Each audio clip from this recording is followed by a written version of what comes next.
Welcome everyone to Kalamazoo, and welcome to the MAC on ESPN. My, how the spirit around Western Michigan has drastically changed. Now a fearless Rhode Island team for the FCS awaits, but a second half rally last week to take down the MAC favorite Toledo gave the Broncos their first win and a jolt of belief. It is great to have you with us tonight. Jack Kaiser alongside Florida State national champion Forrest Connolly. Look, last week's win over Toledo for Western was dramatic. It was energizing. But big game letdown is a very real thing, and that is something Western Michigan cannot afford tonight. Well, they cannot afford that. That was a great win for them. The way that they won in dramatic fashion. I wonder if that energy will maintain in this ball game. Like you said, they cannot have a setback. They need to get this win and continue moving forward as they get into more MAC play next week. Western Michigan head coach Lance Taylor very proud of his team's effort from last week, but he does know the challenge ahead with Rhode Island. Still, the pride of the toughness his team showed last week. 0-3, down 13-0 late in the second half. Brock Lowry in his first career start led him back. Well, they talk about when Brock Lowry's in the game, the ball moves, and he will have to move the ball with his arm, with his feet. Both, they will need that from him this evening. He had 18 carries for 50 yards last week. I expect him to carry the ball, but he needs to get more than 50 yards if he's going to carry it 18 times against this Rhode Island ball club. Going to need to ramp that average up against a very good Rhode Island defense. Jim Fleming, the head coach, in his 12th season, has elevated this program from a doormat to a legit national title contender in the FCS. Ended a 39-year playoff drought last year, in big part because of an elite pass rusher, A.J. Pena. I love this guy, A.J. Pena, the CAA Defensive Player of the Year. He's the anchor of the defense, the hammer behind the havoc. He's a guy that the Western Michigan offense will need to know where he is at all times and have a hat on the hat because of his ability to disrupt what they want to do offensively. One of the great game wreckers in college football in his career, over 30 career sacks for A.J. Pena. And it's Rhode Island set to receive as Western Michigan defers.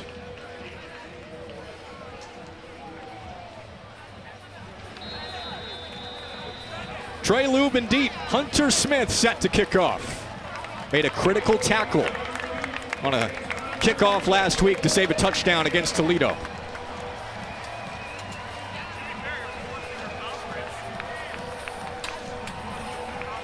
And it'll be interesting to see what the Western Michigan defense comes out schematic-wise to affect the quarterback from Rhode Island, Farrell. Now they know that this is an explosive Devin Farrell and Rhode Island offense. His second year as a starter at Rhode Island after redshirting at Virginia Tech as a freshman. Forrest, he has earned a lot of freedom to control one of the best passing offenses in the FCS. And that's what makes him such a dangerous player, because he will read what the defense is giving them and he will take advantage of it. So I expect Western Michigan to do a little pre-snap trickery. They want to confuse him, show him something pre-snap and shift into something after the ball is snapped. First play is a carry for Antoine Littleton Jr., a bruising back who has taken on literally the biggest workload in the FCS with 93 carries this year. 23 carries a football game. He is built for this. 6'1", 225 pounds, and he has what I call contact balance. You can hit him, and he's still going to fall forward north and south. He does not go east and west a lot. Marquise Buchanan in motion, the top target. Farrell standing in the pocket, launching deep. Buchanan's got it!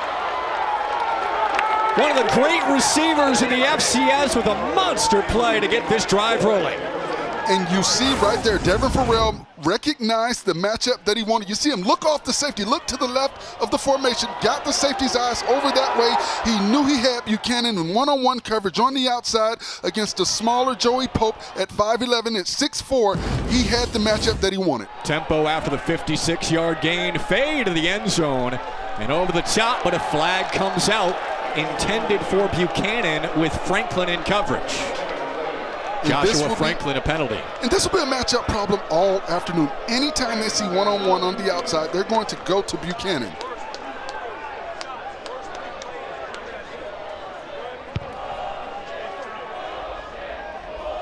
Pass interference. Defense, number 1. Rule the ball into place at the 2-yard line. Automatic first down. And you see what Franklin does. He does not allow Buchanan to make his way over to the football. He got in front of him.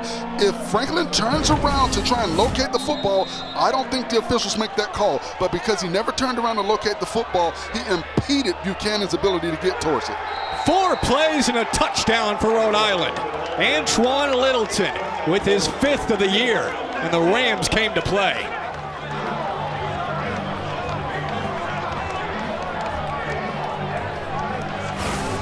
This is a scary, scary offense. You see the ability, you see movement at the point of attack by those offensive linemen. Brock Bethea, Christian Smith, Trey Alexander, Damon McMillan, Thomas Buxton.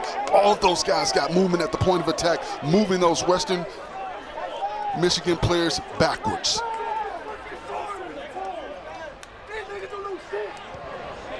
Garth White with the extra point. Just over a minute, and Littleton finds the end zone. Highlighted by the 56-yard catch for Buchanan. The Rams with one of the great offenses in the FCS, showing out early against Western.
Beautiful day in Kalamazoo. The vibes have been good for Western Michigan over the last week.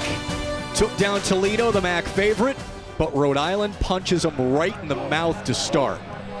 A 4-play drive, 56-yard pass to one of the top receivers in the FCS, Marquise Buchanan, and Jim Fleming's team going for their 3rd ever FBS win as a 7-0 lead after the first drive. And you have to wonder, Jack, how does this affect the psyche of this Western Michigan defense? A defense that played well the second half of the game last week against a tough Toledo ball club, creating turnovers. Now you come into this game and they drive right down the field on you. Held Illinois in check. Michigan State scoreless in the second half. Western's defense has shown a lot of promise. Got their hands full tonight. Lance Taylor knows it.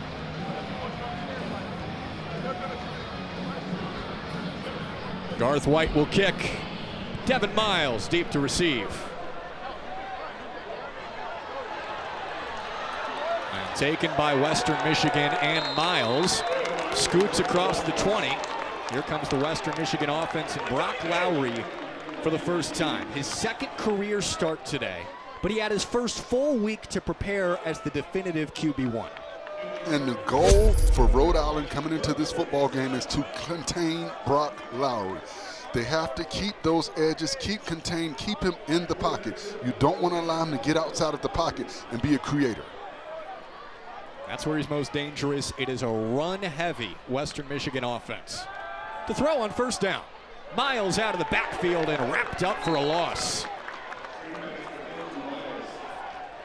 And you see the speed early from the Rhode Island defense. Mitchell Gardner, he saw Miles coming out of the backfield. He's able to run him down, get him before he's able to get north and south. That will be key, not allowing these Western Michigan ball carriers to get north and south on those flare passes. It is a perimeter run and passing team, Western Michigan, but Rhode Island's defense, top 10 in the FCS, multiple categories, giving up just 13 points a game so far. And flags fly.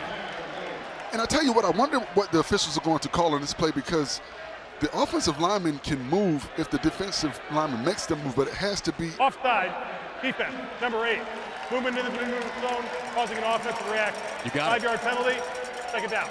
I'm surprised that they called that, because it was not an instant reaction. It was a delayed reaction. You know, usually when this happens right there, if he jumps right there, that's usually when they make the call. But you see, that's a delayed reaction right there. So I'm wondering, I would be a little bit angry if I'm on the Rhode Island coaching staff. Got 5 yards back. Lowry fakes it and spins ahead just shy of the sticks. Lowry will be involved in the run game all day. Now I expect Rhode Island to use Rohan Davey, their middle linebacker, as a spy. Number 26, keeping his eyes on Lowry, not allowing him to be effective with that quarterback draw. Now Rohan Davey come out of nowhere to lead Rhode Island in tackles this year. It is 3rd and short. Lolo Mataeli in the backfield. Bounces outside, makes a cut, and squirts ahead for the first down. There is a flag. And a Western Michigan player down. And a lot of penetration by the Rhode Island defenders on that play. John Holford down. Officials timeout for an injured player. And we'll also check on the flag. Holford, the only returning starter for Western Michigan on the offensive line. Timeout on the field. We'll check on the flag when we return.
What a win last week for Western Michigan over Toledo. Down 13-6, fourth quarter, 4th and 10. Talik Williams, 43 yards. Down to the Toledo 5, got decked at the end. How does that happen? And then Brock Lowry, 2-yard touchdown run. Toledo down 1, going for 2, and the win. Lowry easily finds the end zone. They hold on late. Western with its first win of the year. Lance Taylor was jubilant, leading the charge with the Bronco hat on. So you're saying there's a chance, a little During Lloyd the previous Christmas play, action here? Personal What a defense, wild number 8. comeback win. 15-yard penalty. And you can hear in the background right now the penalty, 15 yards on Rhode Island for a face mask. But whenever you see the graph going up and down like that in wild fashion, always makes for a fun ending. Back to work, first down from the 50. Lowry pitches it Miles. Evades one tackler.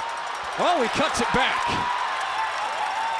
Yards after catch for Devin Miles, one of 2 JUCO transfer running backs in the rotation for Western. And Rhode Island got what they wanted on that play. Watch number 15, John Boyles. He affects the back going out, which allows for other defenders to come up, but you've got to make that tackle when you come up the field right there. Rohan Davey, their leading tackler. He usually is a sure tackler. He has to make that tackle. Something the coaching staff talked about, tackling in the perimeter. They've had some issues with that. An issue for Davey right there. And wrapped up right up the middle. Rhode Island ready for it with Miles. But the evasiveness he just showed, something Western has struggled with this year. 125th in the country in forced missed tackles, and Miles does bring some more elusiveness than Buckley. Well, he's got that twitchiness that you need in the open field to get away from defenders and shake away and break tackles, and you saw it on that play. It was a 15-yard pickup to send Western into Rhode Island territory. 2nd and 10 from the 35 now.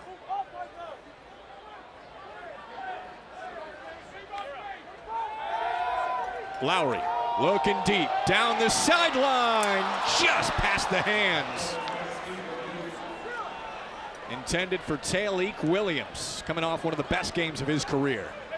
And Williams is their deep threat receiver. The safety is late getting over. They got exactly what they wanted on the outside, just a bit outside of Williams' reach, but that is exactly what they're looking for. Remember, Williams beat Michigan State on a long pass just like that. So when they see man coverage, Lowry's going to go to it because that's his big play receiver with those deep routes. The transfer from Georgia State, part of a brand new wide receiver group. And a Western Michigan offense that has struggled this year. 13 points a game, that is last in the MAC, but found something late against Toledo last week. 3rd down. Oh, it's a design quarterback draw for Lowry. Got very close to the sticks, and you would have to imagine this is 4-down territory. Interesting defensive scheme. They're playing one deep safety, cover one. They're daring Western Michigan to throw the football, but when you've got all of those guys down in the box, you've got to make that tackle because there aren't any third-level defenders outside of that deep safety. So Walt Bell, the offensive coordinator in the booth, said it's going to be interesting to see if we can create lighter boxes today. Teams know what we like to do and run the ball. A bunch of 8-man boxes that Western Michigan's faced this year. 3rd down back, 4th down back, Mataele, and it's Lowry for the first down.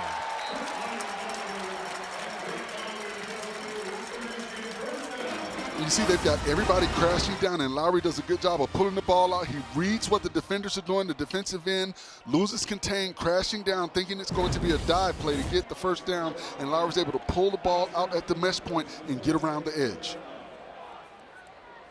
6-yard gain for Lowry. See a diamond formation here. Western can get creative in the run game now. Off the mesh point. Coming out of the backfield, overthrown. Michael Brescia, the Colgate transfer where he was a quarterback, could not haul it in. And you talk about that diamond formation. It confused the defense, and you see the wheel route right there. Brescia, he had what he wanted just a bit outside, and that's the 2nd time Lowry's missed his receiver in the end zone on those routes. He's getting what he wants. He just has to take a little bit off the football. Walt Bell knows that Lowry in the pass game has got to improve for Western to continue to rack up wins. He'll throw it again. Out of the backfield again. It is Williams across the 15 and wrestled down to make it 3rd and short. Gain of 6. And a good job by the defender stretching that play out, not allowing that outside shoulder to get pulled. You see those offensive players, those receivers, they're trying to get to that outside shoulder to turn those guys back in, to give a corner for the receiver to get around the edge. A good job by the defender stretching that play out.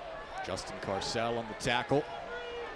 Rhode Island defense that had a lot of questions coming into the year. Third down. Mataele falls forward for the first.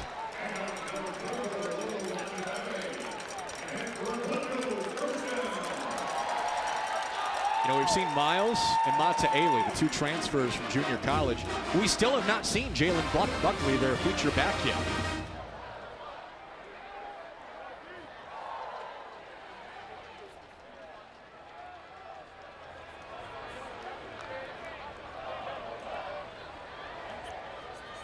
Off a 4-play drive from Rhode Island. Western looking for a response. On first down. Met in the backfield. Blake Bosma on the catch, and he was drilled by Andre DePina Gray. And Bosma's probably asking his teammate, hey, where's the blocking outside? I need your help, my guy. Number 11, Terrence Marshall, you've got to do more. Get a body on the body. You just can't reach out there. You've got to make that block. If you make that block, Marshall, I may be able to plant my foot and get north and south. Yeah, perimeter blocking so critical to what Western tries to do in the run game. Those quick passes. Second down, another loss. There is A.J. Pena, the game record. You can see his ability to diagnose where the football is. Now, one thing to look for on that play, if Lowry pulls that ball out, there was no defensive end on the edge. Those ends are crashing down. Now, I see safety help coming up. DJ Curitan, number 19, to help on that play. But it's going to be interesting as this game progresses with those ends crashing down. They have to be able to keep contained because of Lowry's ability to get to the outside with that quarterback keeper. He's kept it a couple times on this drive, made the wrong decision there. He set up third and long. Lowry looking end zone. Plenty of time, still scanning. Lowry throws it away. And Rhode Island's defense holds for a field goal. That was a good job by the offensive line giving Lowry extra time, but a great job also by the back-end defenders not giving Lowry anywhere to go with the football. Good decision by Lowry. Don't try and force it in. Make sure you leave this drive with some points. It is Palmer Domschke, going to PAT last week, but 3 for 4 on the season, and this is from 29.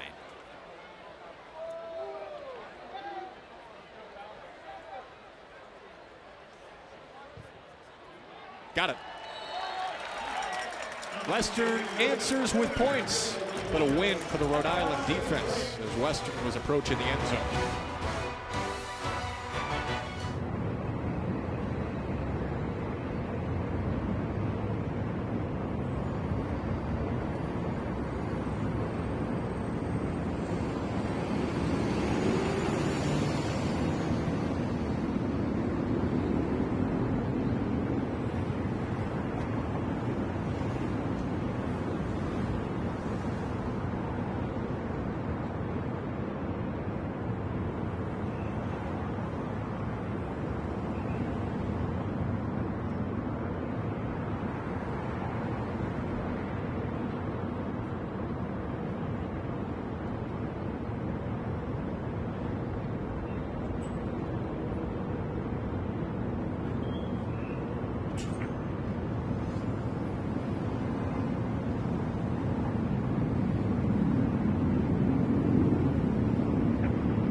next Saturday, ESPN Plus has more games from the MAC at 2:30. You got Western Michigan at UMass, 3:30 Central Michigan at Akron, Eastern Michigan at Buffalo, and Miami, Ohio at Northern Illinois. If you're a MAC fan, you gotta have ESPN Plus. Go to espnplus.com to sign up. Ohio, the darling of the MAC so far, hung with Ohio State for a while, and an upset win over West Virginia. Maybe an upset here tonight brewing with Rhode Island. Western gets some points with a field goal, but Rhode Island, an opening play, 4-play drive to make a statement, and a fair catch for Trey Lubin. Look, this was critical for Rhode Island to get off to a good start tonight, and they certainly did for us. Well, it's a one-on-one matchup on the outside with that big play receiver. I love the way Farrell looked off the safety. He got the ball down to Buchanan for a 56-yard bomb, and he continued to go to his big guy when he saw the matchup, and then he hands it off to the big running back, Littleton, and he runs over a defender basically with good push by that offensive line to get into the end zone. These receivers are going to be a problem for Western Michigan today. We already saw Buchanan. Keep your eye out for Greg Gaines, number 8, as well. And Western's run defense was all over that with Littleton on the carry. And that's the decision that Western Michigan has to make. If you double Buchanan, then you've got Gaines to deal with at 6'4", and he has a large catch radius as well. So there are two different types of receivers that you have to deal with. Two big body receivers with big catch radiuses that can get down the field and stretch your defense. 6'3", 6'4", serious targets for Devin Farrell. A smooth quarterback, second down he throws to the outside, and incomplete, intended for Buchanan. And Farrell had what he wanted on that play. I think he threw it behind Buchanan. If he throws it more towards the outside, towards the sideline, Buchanan is able to make that catch. It was Aaron Wofford who was right on Buchanan's hip. First third down for Rhode Island. Let's see what Chris O'Leary dials up his first year as the DC.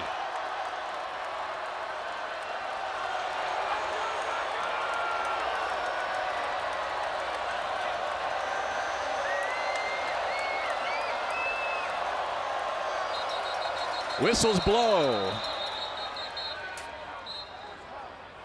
And a timeout for Western Michigan. Western Michigan, their first charge timeout of the half will be a 30-second timeout. Forrest, we're going to have a good game tonight. Game clock operator, please reset the game clock. 6 minutes, 8 seconds. 6:08, please.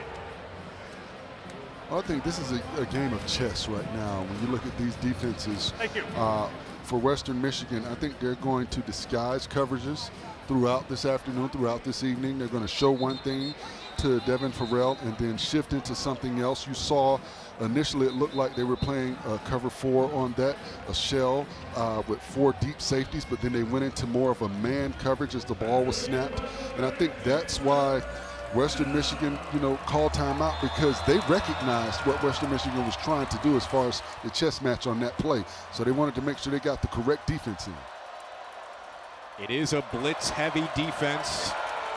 Top 20 in the country in blitz rate. Third and long. Farrell's got a little time, trying to get out of the pocket. Looking downfield, he lofts out of bounds. Pressure from Rodney McGraw off the edge.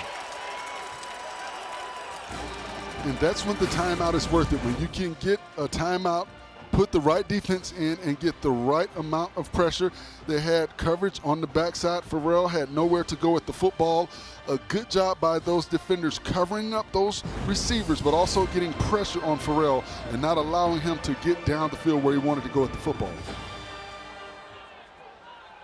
First look at James Allen, the transfer from Georgia State, punting for Rhode Island.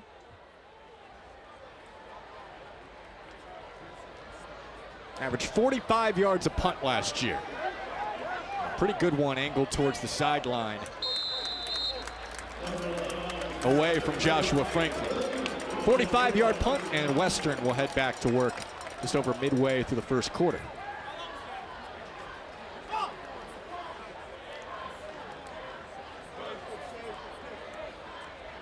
A 15-play drive for Western on its first offensive possession. Anything stand out to you in our first look at the Western offense for us?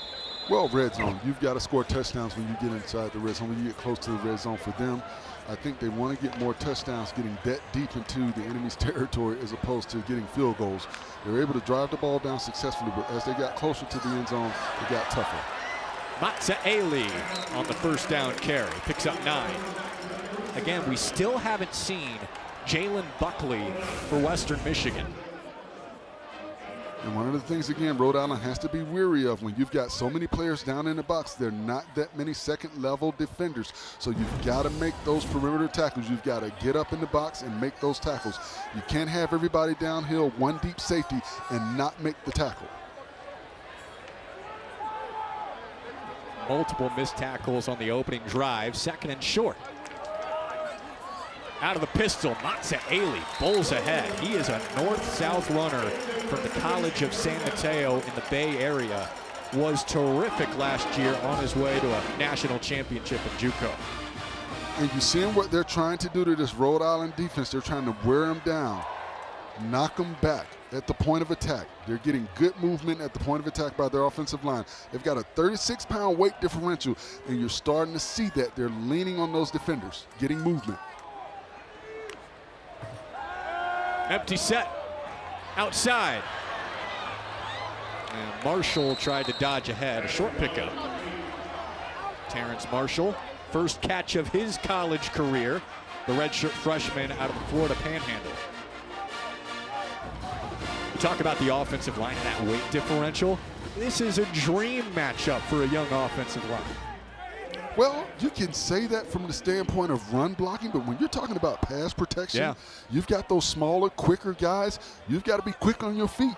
You've got to be a dancing bear on the outside as an offensive tackle. And as an offensive interior lineman, you've got to be able to move from side to side. Just like Forrest Connolly back in the day. Absolutely. Going outside. And Mitchell Garner was right there to meet Christian Leary, the transfer from Georgia Tech, setting up 3rd down. And a good job getting out on the perimeter. You see what they're doing. They see the jet sweep action, but a good job once again by 44, not allowing that offensive player to get to the outside shoulder. You see Connolly 15 trying to get to that outside shoulder to turn him back in, but he did a good job, Mitchell Garner, of not allowing that outside shoulder to get touched and being able to keep that edge. Garner has really set the edge well to start here, coming off 7 tackles last week. 3rd down. Quick pitch, and it's caught. Malik Dudon right at the sticks, and looks to be enough for a 1st down. It is. And a good job by the 5th-year senior knowing where the sticks were and getting just beyond the sticks and giving his quarterback a target to get the ball out quickly.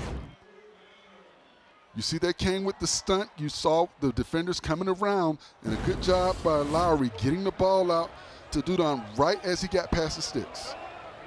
Dudon fighting through injuries to start the year.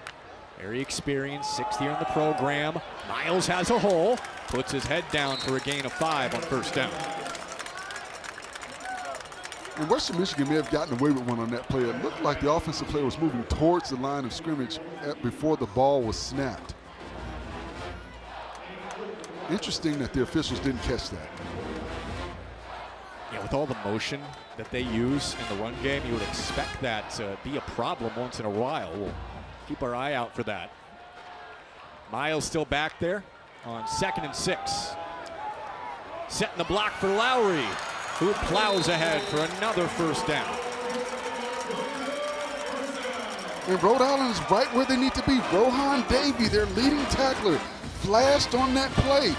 He usually makes those tackles. You have to wonder, is fatigue already setting in? Because usually he makes those tackles. He was right there to make the tackle on Lowry in the backfield. This is already the 8th play of the drive. They had a 15-play drive last time. Rhode Island's offense has not been out there frequently. Lowry up the gut, it's Bosma. Blake Bosma, one of the best receiving tight ends in the MAC. Gain of 22. And we came into this game wondering about Bosman. He hadn't been as active this season, only 8 receptions for 78 yards. The all-MAC player from last year, you see him flashing right here, right down the seam, uncovered. And once again, I wonder if that was Rohan Davies' assignment. You see him on that side of the defense. There are no other defenders in that area.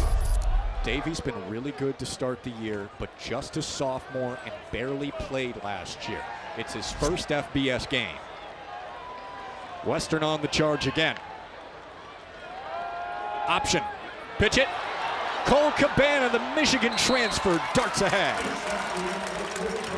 The coaches want to get him more involved with 4-3 speed. And it just looks like they're wearing out that Rhode Island defense with these long drives. They're firing off the football. The offensive linemen are getting movement at the point of attack. They're kind of setting the tone with that early long play drive, and now with this long play drive, we've got 2 drives over 10 plays. Still trailing because of the quick strike from Rhode Island to start, but a chance to take the lead. Second down inside of the 10. Design play for Lowry, and he is gobbled up right away. Gage Hinckley, the redshirt freshman, wrapped him up.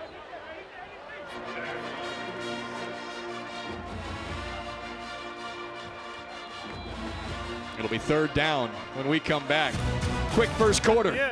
Rhode Island with an early touchdown, but Western knocking on the door for a second consecutive drive.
Beautiful night in Kalamazoo. Broncos bucked Toledo last week. Bringing a nice crowd to Waldo Stadium tonight, ready to cheer for their first touchdown. Rhode Island, 4-play drive to start. Western's been on the field for nearly 13 minutes. They've run 24 plays, and it's third down now. Matsaeli dancing and stuck right at the 5. Looks to be a half-yard short for us. You know, it's interesting, when we talk to Coach Taylor and Coach Bell, they said we're not trying to be disrespectful when we talk about the Rhode Island defense, but it's simple. They don't do anything special, anything fancy. They just do what they do very well. And we feel like if we just lean on them and continue to apply pressure, we can fatigue that defense and get them going backwards. And we see that early in this football game. You'd think fatigue would be in the second half. We're already seeing it just through a quarter. Fourth down, Western going for it. Wide set, Lowry, plenty of space, shut down at the end, but he got the first down. Sam O'Fury thought he had him stopped short, but Lowry leans ahead. And it's interesting, the officials are not even going to measure that. I thought that was pretty close. At least worthy of a measurement right there. O'Fury was just lurking behind his defensive line, a late stick for Chris Lorenzi, now in his third season as the defensive coordinator for Rhode Island. Challenge, first and goal from the 3. Lowry can run it. That's exactly what he'll do. Touchdown, Broncos.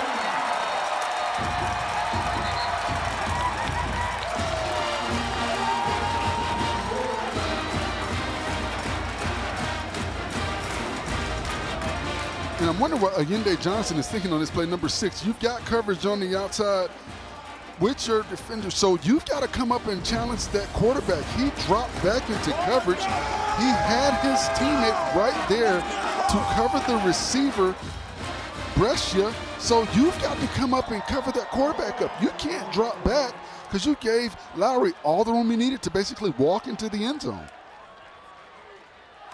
A lot of Brock Lowry on that drive. 4 for 4 through the air. 4 runs himself, and a touchdown. Brock Lowry has accounted for all 6 touchdowns this year for Western Michigan. Coming off a heroic performance, he puts the Broncos ahead this week.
Look at downtown Kalamazoo, where Derek Jeter grew up and dominated.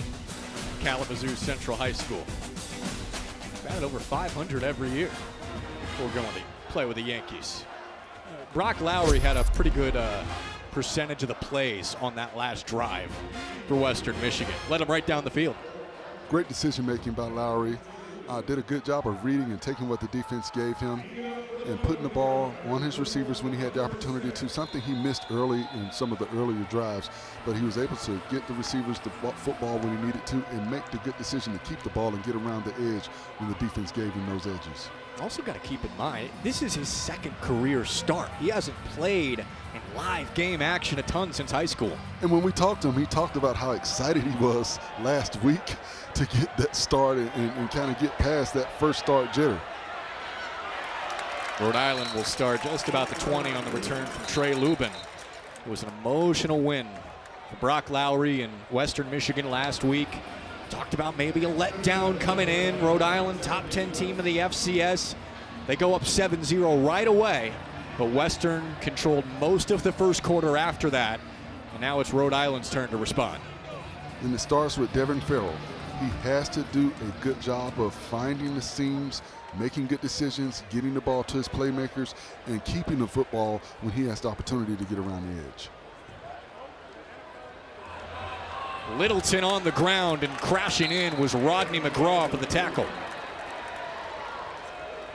Western is very excited about its front seven. Well, they go too deep in their front seven. That's one of the things they want to continue to do throughout this game too, is roll those guys in to keep fresh legs out there to try and keep Devin Farrell in check.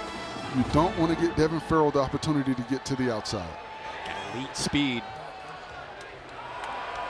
To pass, and the sideline, just out of the reach of Greg Gaines III. Another 3rd and long. Outside of that big play to Buchanan, there has been nothing for Rhode Island. And I thought Devin Farrell had an opportunity right there to go down the field with his receiver on the other side of the formation. You've got Abra Quartine, number 14, another guy that stepped up for them from the receiver position that had man coverage on the outside on the opposite side of the field.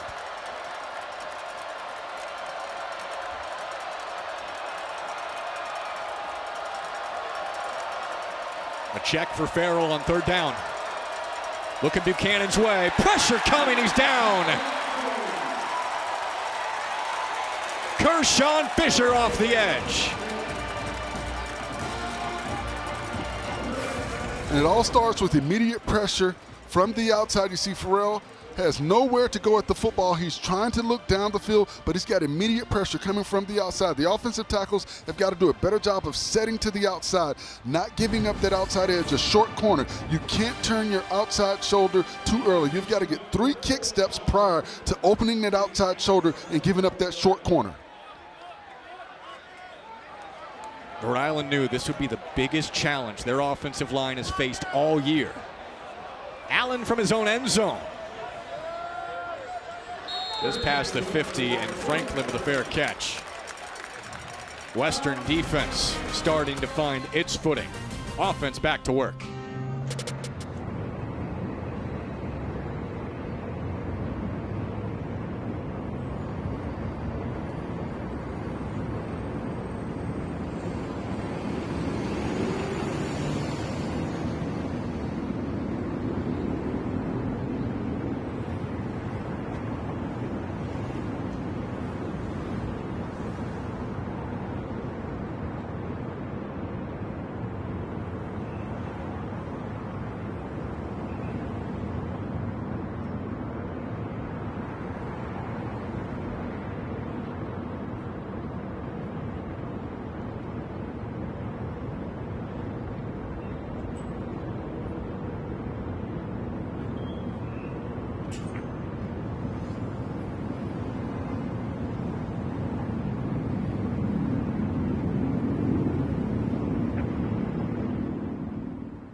Watch. Sync. Swipe. Personalize. Now available on the ESPN app. 3 and out again for Rhode Island, and Western Michigan's front is really starting to overwhelm that Rhode Island offensive line. Well, as an offensive tackle, you've got to keep your shoulders square. You've got to get 3 kick steps, and you can't overstep inside. And you saw that from both tackles. They went for the inside step of those defensive ends, and once they leaned in, they gave a short edge to those ends to get around the edge and get immediate pressure on Devin Farrell and not allow him the time he needed to look down the field. Saw Chris O'Leary, the new defensive coordinator for Western Michigan, has been impressive coming from the Chargers, where he was a safeties coach. Lowry twirling out of a tackle and finds Miles, who was popped back. But still a nice gain of 7 on first down with the helmet flying. It was Miles. And you see Lowry able to break away from the defender. Defender is right there. You've got to get him down. You've got to make that tackle. And that is Rohan Davey. He's right there. He's been right there all afternoon, but he just hasn't been able to finish the play. But he's been right there. He knows his assignments. He's just not getting the offensive player down. Had a great start to his season. Leading tackler. Tough night so far. Mataele pushed back. And there is Davey. Didn't wrap up, but he stuck him. I guess he said, okay, you know what? Enough is enough. Yeah. Came in with some violence there. And you see, watch how he deciphers where the ball is right there. He deciphers and he finds the lane. You see him right there. You see the closing speed. And boom, puts his shoulder down, and textbook tackling right there. That is exactly how it's taught. Keep your head out of there. Use your shoulder pad and try and get the ball. Put your shoulder pad on the football. This feels like a huge play. Westerns run it right down Rhode Island's throat the first 2 drives. And a timeout for the Broncos, their second here in the first half. Timeout at half. Timeout on the field. Another critical third down after a break.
Look at the Kalamazoo Mall, the first pedestrian mall in the United States.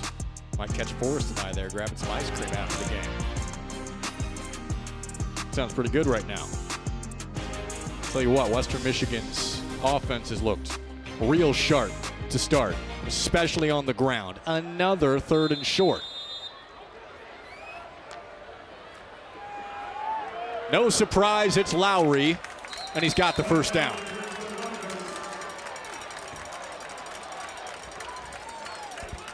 And right now, Western Michigan is just overpowering this defense. And we talked about it earlier, there's a 36-pound weight differential, a 2-inch height differential. So when you think about that, not only you've got more weight, but you've got longer arms. They're getting extension, those offensive linemen from Western Michigan, they're getting extension at the point of attack on that punch, and they're pushing those defensive linemen backwards. How can Rhode Island counter now? They've got to bring more of a blitz package, but they've got to make the tackle. They've been there, they just haven't made big tackles in big times. Around the edge, Miles. And a pickup of 8 on first down. Western, again, they're just running it every time, and they can't be stopped. There's another example. Watch number 26, Rohan Davies, right there, but you see the block right at the end of the play. Chad Schuster, number 76, their best offensive lineman, makes a key block on Davie, gets just enough of him, not to cause the block in the back, but just to get enough push to allow the back to get around the edge. As Chris Laurenti's defense scrambling, they don't blitz much. Simple and sound, like Forrest touched on. But Western Michigan's been too much so far. And when Brock Lowry's in third and short, I mean, he's going to get 3 to 4 yards every time. Well, he's a fall forward quarterback. He's one of those guys that no matter if he gets hit at the point of attack, he's going to fall forward. So he can guarantee you 2 to 3 yards every time he carries the football. And we talked about it when the game started. 18 carries last week for 50 yards. I thought he would need to get more yards if he had that many carries. But when you look at the carries that he's getting, they're always when there's 3rd and 2, 4th and 1, 3rd and 3, and he's getting just enough to get that first down. He's already run it 9 times. Has a touchdown. Fake it twice, looking deep, throwing deep. Open man, complete. It's Williams. And they give you so much to look at. You've got the reverse action, then you've got the deep crossing route, but you've also got to be concerned about that run game that you've been dealing with throughout the last couple of drives and them just pounding you. So they're thinking about stopping the run, and then they come with all that action and that eye candy in the backfield, and you get the deep crossing route. With the run game established and then some, you would have to imagine those explosive plays through the air could become more frequent for Western now. Lowry, Bader out. It's caught. Touchdown. The freshman Avion Chenault brings it in.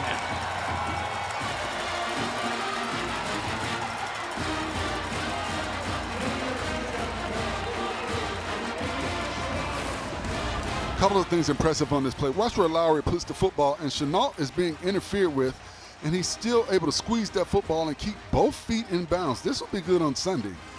Great catch by Chenault right there to come down with that football, and you got a defender that never turned around to locate the football, Allende Johnson, but a great job by Chenault to keep his concentration and squeeze that football.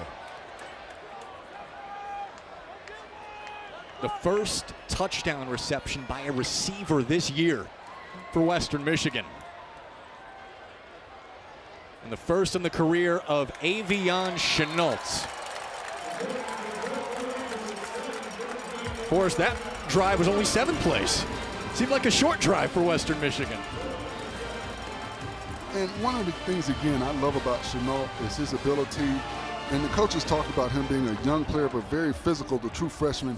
And you see the physicality, to be able to fight through the defender, basically interfering with him, running through him, holding him, but still able to get himself away from that defender and get to the football. There's a bright future ahead for this young man. And you talked about it, though, Jack. 7 plays, but those were 7 very physical plays against this defense that is extremely tired. And we talked about it the last drive for Rhode Island, a 3-and-out. You've got a tired defense that needs to get some rest, but also needs to come up with a different game plan than they have so far, because right now, Western Michigan is doing whatever they want to do offensively to move the football. It is not working for a Rhode Island defense that has been terrific against FCS competition. But the Broncos are bullying them on Saturday night. Time of possession separated by 15 minutes. Rhode Island needs something here.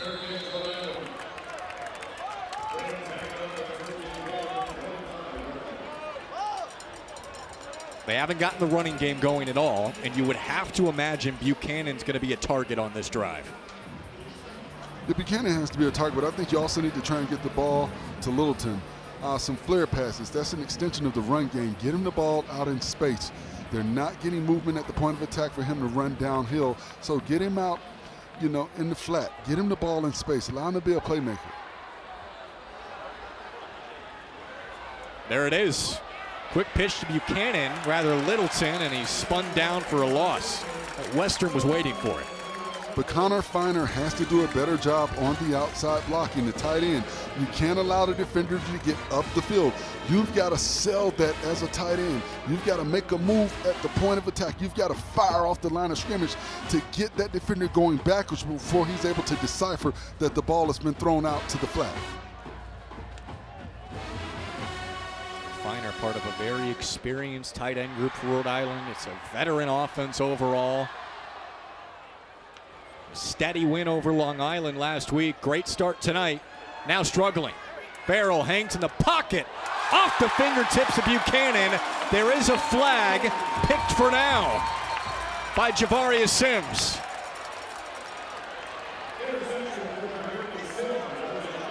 It looks like it's on Western.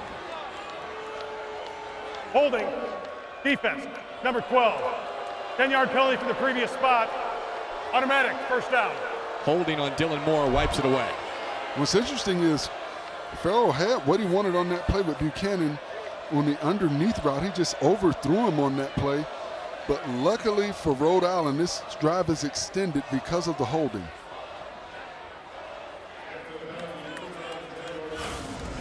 Pressure came, affected the throw. You see in the middle of the screen right there, you'll see the hole. You see right there the snatch and grab, and that's why Buchanan was not able to get to the football. The defender grabbed him.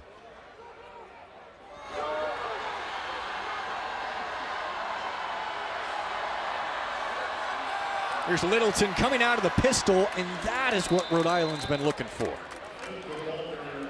Only a gain of 4, but much better than what we've seen to start. And Littleton lost his footing on that play because if he's able to keep his footing, I think he's able to get 3 or 4 more yards because there was a lane there for him. Blocking certainly looked better for the experienced offensive line of the Rams. And I think that's what you need to see from Rhode Island, more of a zone blocking scheme. Not something where you try and knock guys off the ball, but get into a zone and give Littleton areas to cut off and seams to find. Western bringing pressure, ball's loose. Broncos have it. Kershawn Fisher, the recovery. And there's that outside pass rush. Once again, those offensive tackles are not doing a good job of setting. Fumble recovered by the defense. First down, Western Michigan.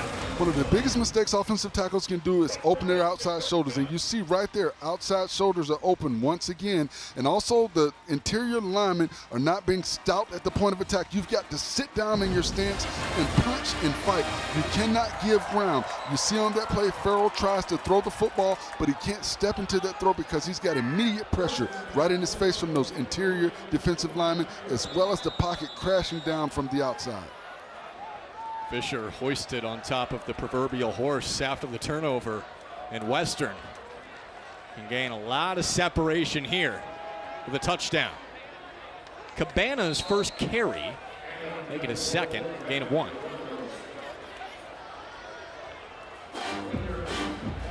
Well, Sims almost had the pick for Western's defense. It looked like Rhode Island avoided disaster.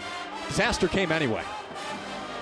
And it's interesting because if they don't knock that ball out of his hands, he had what he wanted down the field, a big play. A really impressive response. You asked, what's the psyche for Western after that opening touchdown for Rhode Island? 17 unanswered. Lowry with Cabana leading the way to make it 3rd and short, where Western Michigan has lived all game. One of the things Western Michigan has done a good job of is making A.J. Pena a non-factor. We've called his name one time this evening. They're doing a good job of covering him up and not allowing him to disrupt what they want to do offensively. And that starts with those offensive linemen playing assignment football. When Western has rarely passed, Lowry's had all kinds of time. Pena coming up the middle, running right at him. Mataele, touchdown! 22 yards, and Western Michigan is bulldogging the Rams.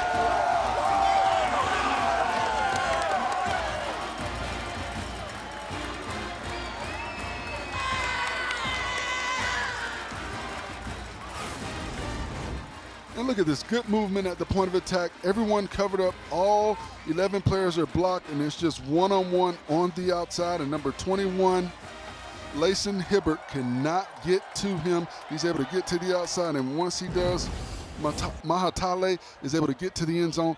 Great job by this offensive line. They're covering up those defenders and playing assignment football.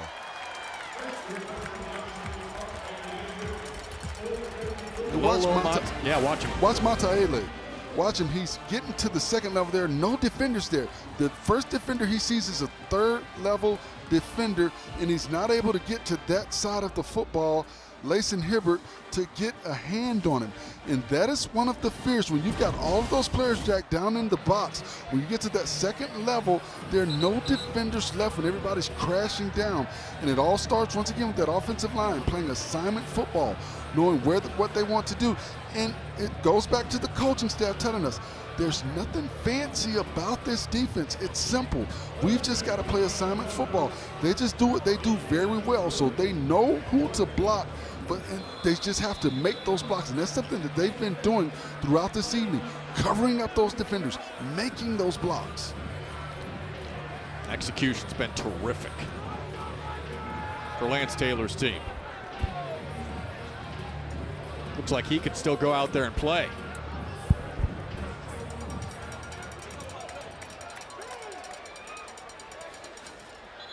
Fair catch. Another critical drive for Rhode Island. Now down 17. Get all of your ESPN college football in one place this year with the all-new ESPN app. Unlock with the ESPN Unlimited plan or log in with your TV provider.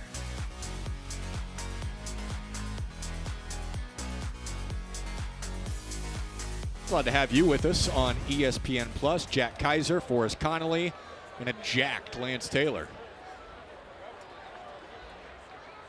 He was leading the band after the win last week. Vibes were popping. I wonder who bench presses more, he or offensive coordinator Walt Bell. I think they're having bench press competitions throughout the week. Now, Rhode Island picks up a first down here, much needed from Buchanan. You look like you could compete with him still, Forrest. I don't know, man. Let's get ready to see. I do a little something. Yeah, a little something. I got a little muscle girth left on me. And Rhode Island really needs it here. Under 5 minutes left in the half. 4-0 to start the season. And a dangerous throw. Incomplete. Joshua Franklin blitzed it. Ruling on the field, an incomplete pass. Second down. And it almost looked like he got there before the ball did. Maybe they're saying he got blocked into him. But watch on this play. It looks like he got to the offensive player. He hit him before the ball got there. Now he was being pushed from behind. So maybe they said he got pushed into him. I think that was the official's vantage point. 2nd and 10. Farrell wide open. It's caught.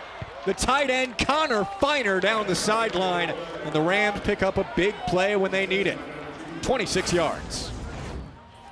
You see Farrell knew where he wanted to go with the football. He saw the coverage. That's a busted coverage by Western Michigan. Nobody went Finer. He's able to sneak down the sideline.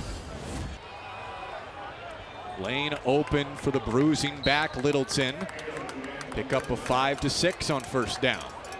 And how big would it be for Rhode Island to get a score before the half? When you talk about the psyche of a team that's kind of been pushed around so far early in this football game. Yeah, 10 points feels a whole lot different than 17. Flags come out. As the play started. It should be a false start here. False start. Offense, number 52. 5-yard penalty, second down. Dimitri Robinson, the backup guard for Rhode Island on the right side. And nothing irritates a coach more than anything than an offensive lineman. You know the snap count. You, of all people, should not be jumping, especially a guard. You're right there where the football is. You see the ball. How mad would Bobby Bowden get at false starts? That's 5 stadiums on Monday night. No question. That is what it is. 5 stadiums. That is not fun. Second down. Oh, it's Feiner again. Coming off the 26-yard catch, dancing down the sideline and popped out of bounds. Sims saves a touchdown, a pickup of 24. And nice job by Marcus Buchanan blocking right there, getting just enough of the defender to allow Feiner to get north and south and get up the field. Blocking on the perimeter has been big for these receivers. Best put together drive for Rhode Island so far. Quick strike on their opening drive. Looking for the back shoulder. Way too far behind Abora Kwarteng. And if I'm Rhode Island, I want to run the ball as well. Please reset the game clock to 2 minutes, 55 seconds. 2:55, please.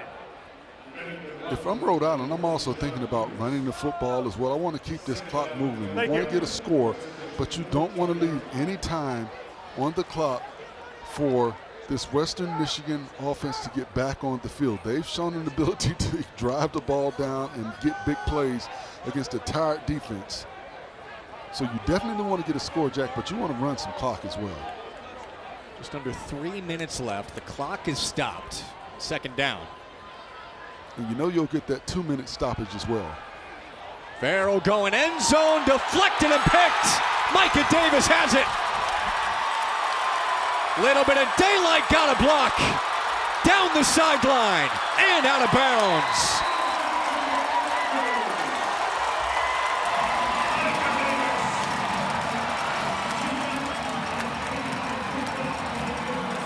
Davis with a backbreaker. And you see they had bracket coverage on that play right there. He's trying to go to his big play receiver, but the defender, Javarius Sims, is able to play underneath that route because he knew he had coverage over the top. So he's able to play underneath and get that ball and tap it up. And Abora Kwarteng, boy, he got blocked on that play. Number 14, watch him for Rhode Island right here. He's trying to make the tackle, and then boom, right there. A great block on the outside, but that is what you do to the big play receiver. They had him bracketed so the underneath coverage is able to jump that route. Good job and a good decision by the Western Michigan defenders. Broncos back to work after the first career pick for the Michigan transfer, Micah Davis. Now they're looking for the knockout blow here at the end of the first half. Absolutely, and they can take their time because they've got that 2-minute timeout. So they feel comfortable right now with their ability to try and get the ball back into scoring position. And they are perfectly content to take it to the 2-minute timeout.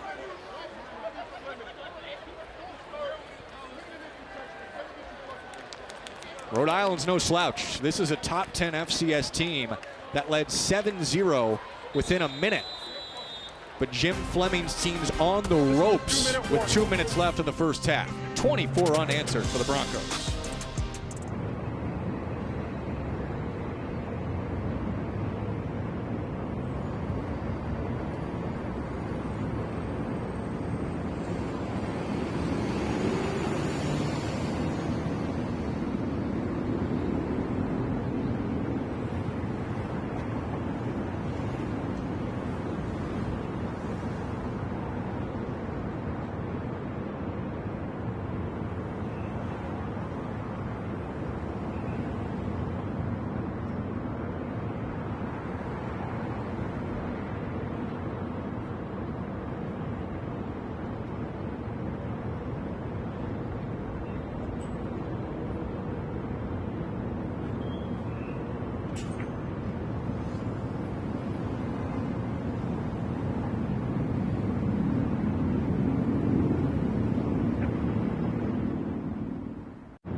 Just 20 minutes from Kalamazoo, Hickory Corners, Michigan, the largest car museum in North America, the Gilmore Car Museum. They got Cadillacs, they got Mustangs, they have everything. I'm not a big car guy. Looks pretty sweet. Reminds me of the Karate Kid. Remember all those cars in the Karate Kid? Yes. Mr. Miyagi. Had to wipe them down, right, before you ever got to throw a punch. Wax on, wax off. Here comes Miles. And Western Michigan is waxing this Rhode Island defense so far. They're just getting anything they want right now. The offensive linemen are firing off the football. They feel very confident with their ability to duo up to those second-level defenders and cover those guys up. And once again, when you've got everybody down in the box, it makes it easy for those backs when they get to that second and third level. I mean, you see the rushing yard comparison. It's hard to overcome. Nothing there for Rhode Island, and that is Western Michigan's bread and butter. Led by the quarterback, Brock Lowry, dual threat in his second career start. Here he comes. They've had it all day. And it's interesting because when he drops back and runs that quarterback draw, it initially looks like there's nothing there, but then he also always seems to fall forward for 6 to 8 yards. He's a pretty big guy. Hands it off this time to Miles. And he does have the first down inside of the 25. Yeah, Lowry coming in at 6'1", 210. Not that easy to slow down. He's a really rugged runner. One of those guys that it hurts to tackle for defenders. 12 carries, 54 yards, and a touchdown so far tonight. Game clock operator, please reset the game clock to 1 minute, 27 seconds. 127, please. Clock will start on my signal. And you know, it was an emotional week last week for Brock Lowry. Again, his first career start, had worked so hard to get to that point. His parents were here, they were crying after the game, and he has shown up. Again, no letdown for him in Western Michigan. Miles looking to reverse field and was cracked from the side. Pick up 5. It was interesting when we talked to him. He said, you know, when he was in high school, he could hear his mom screaming in the stands. But he said for the first time playing, he couldn't hear his mom because of all the fans that were at that game. So that was a little bit different for him. Bigger stadium, picks it up here, avoids one defender, and somehow gets positive yardage. I bet his mom's cheering for that one. And he just wants to get back onto his side. Western milking, 40 seconds left. 3rd and 3. Wide open. Outside of the hash, evading one, down to the goal line, just short. Balin Brooks nearly at a touchdown. And they had him in 3rd and 3, and all you're thinking about if you're Rhode Island at that time is getting the stop and holding them to a field goal attempt. Now you've given them 1st and goal inside the 2-yard line. Plenty of chances at it. Miles, pushed by Lowry into the end zone. The ultimate teammate, and Western reaches 30 in the first half.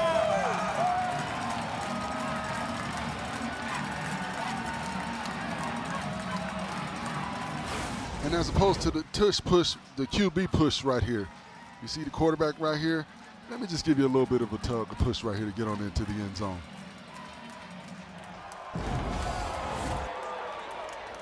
Push, push, tush, push, whatever you want to call it. Brock Lowry's all about it. Call that the Lowry push.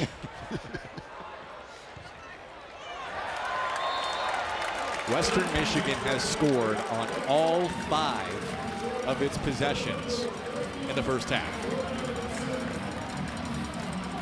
Rhode Island had a chance to cut it to 2 scores, pick in the end zone for Davis, and Lance Taylor's team turns it into 7.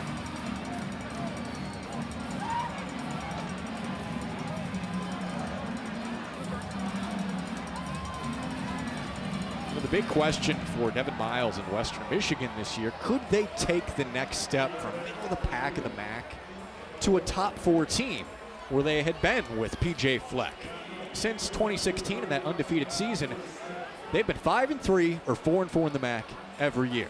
This isn't a MAC game but the way they've answered last week has been impressive and given Bronco fans hope for the rest of the season.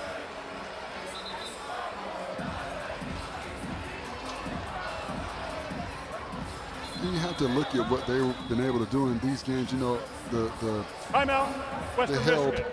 Their Michigan third and State final charge timeout of the half. It'll be a 30-second timeout. scoreless in the second half. You know, Illinois, they held them to 10 points in the first half. So they've had halves where they've played extremely well, but then things have kind of gotten away from them. And then you think about last week, they didn't play well at all early in that football game, and then they found a way at the end of that game to get the win. Go for two and get the win. Not only score, but go for two when they could have just said, okay, let's go to overtime. No, let's go for two.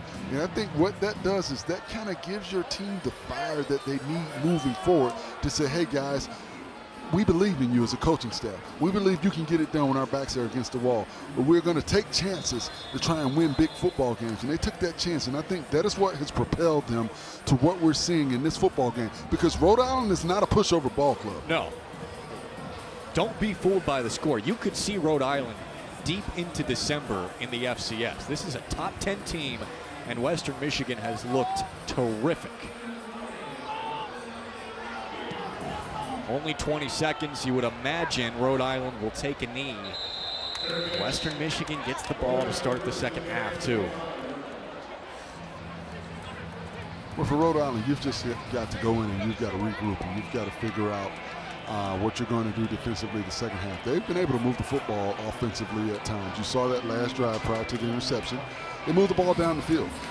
They've got some matchup advantages on the outside with their big receivers. Offensive line has got to do a better job. They may have to go to some max protection because of those ends crashing down, pinning their ears back, coming after the quarterback, knowing he has to throw the football now as far as a game plan. But, you know, they've got to figure something out defensively to try and slow down this Western Michigan offense. No answer so far. It is Littleton, just to see if maybe they can get a big play, set up a Hail Mary. Clock does stop to move the chains inside of the final 2 minutes of the half. Timeout. And Rhode Island will take a timeout with 14 seconds timeout left. Of the half. It'll be a 30-second timeout. Had no rushing yards net until that point.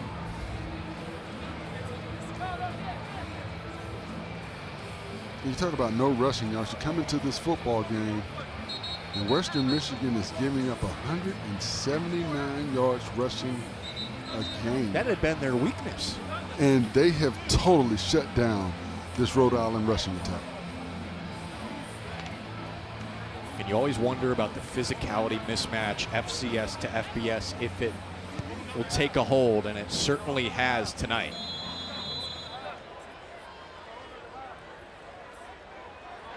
Rhode Island looking for another big play to give themselves a shot at something at the end of the half. Farrell over the middle, Buchanan crossing, got him his tackle, and down to the 40-yard line with 6 seconds. Timeout, Rhode Island. They could elect to try a very long field goal or a heave to the end zone. Maybe a quick pass as well. And you've got to be careful if it's a quick pass. It needs to be a quick out route, something where the receiver can get out of bounds. I don't think they have enough time to catch the ball in the middle of the field and get a timeout. And if it is in the middle of the field, they do have that timeout. The receiver would have to go down immediately. Now the range for Garth White is 50-ish. The only proven range for him this year is 41. It would be a large ask for him to kick from here. 57 yards.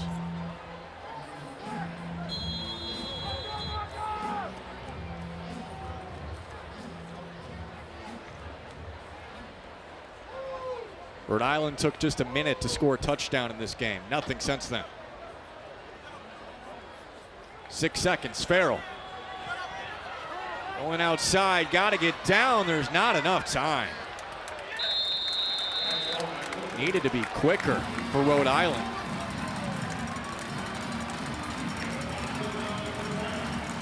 And a bit of a fitting first end of the first half for the Rams, which That is the end. stalled out on offense. 31-7 Western Michigan, coming off their first win of the year. No let up at home, week 5.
trying to remember Coach's shirt yesterday from the head coaches meeting.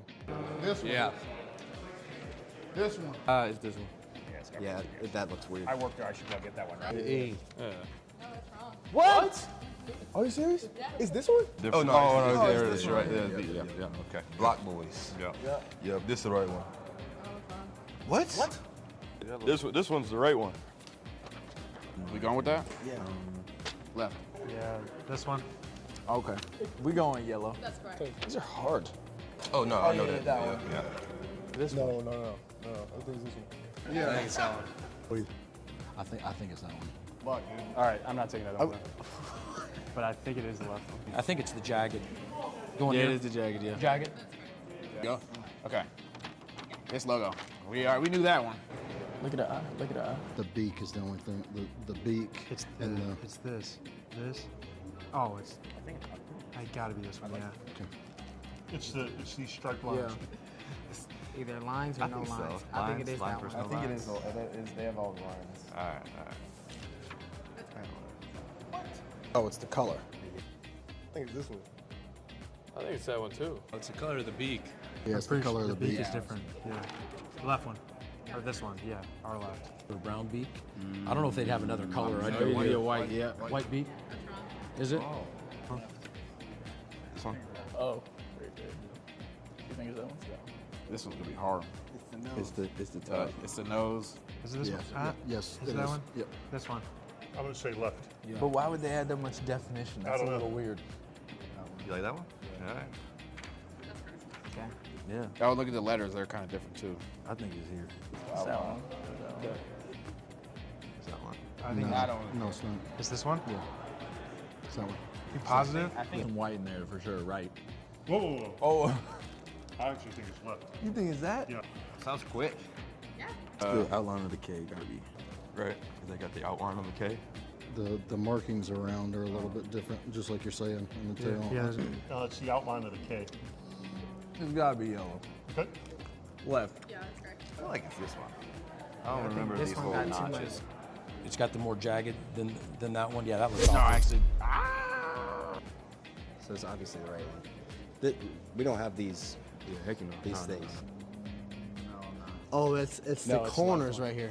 You're confident in the left one? Yeah. So this one. So they're, That's wrong. yeah. That looks a little plain, doesn't it? Have you ever seen them with this though? It's this one. Because of gray. All right. That's the right one. This is the right one. Let's go with Let's it. take our chances. Yeah, that one's correct. Yeah, you go. Go for it. I think it's this one. I think it's got more. Yeah, detail. me too. Left. Exact same though. What is? This is where we. Oh, the nose. You see? They definitely don't have that on their real one. That's got to be real, right? Yeah. We're going with that one. That would be my guess. This one. I just love that answer. Who makes these logos? This looks like. That doesn't look like Yeah, right? That doesn't look like Of course. Oh, this is I'm agreeing with you. Yeah, I think. Oh, yeah. That's the little U. Yeah. Yeah. That's the U. Yeah, that one. That's got the I think, outline. yeah, it's good. Right here.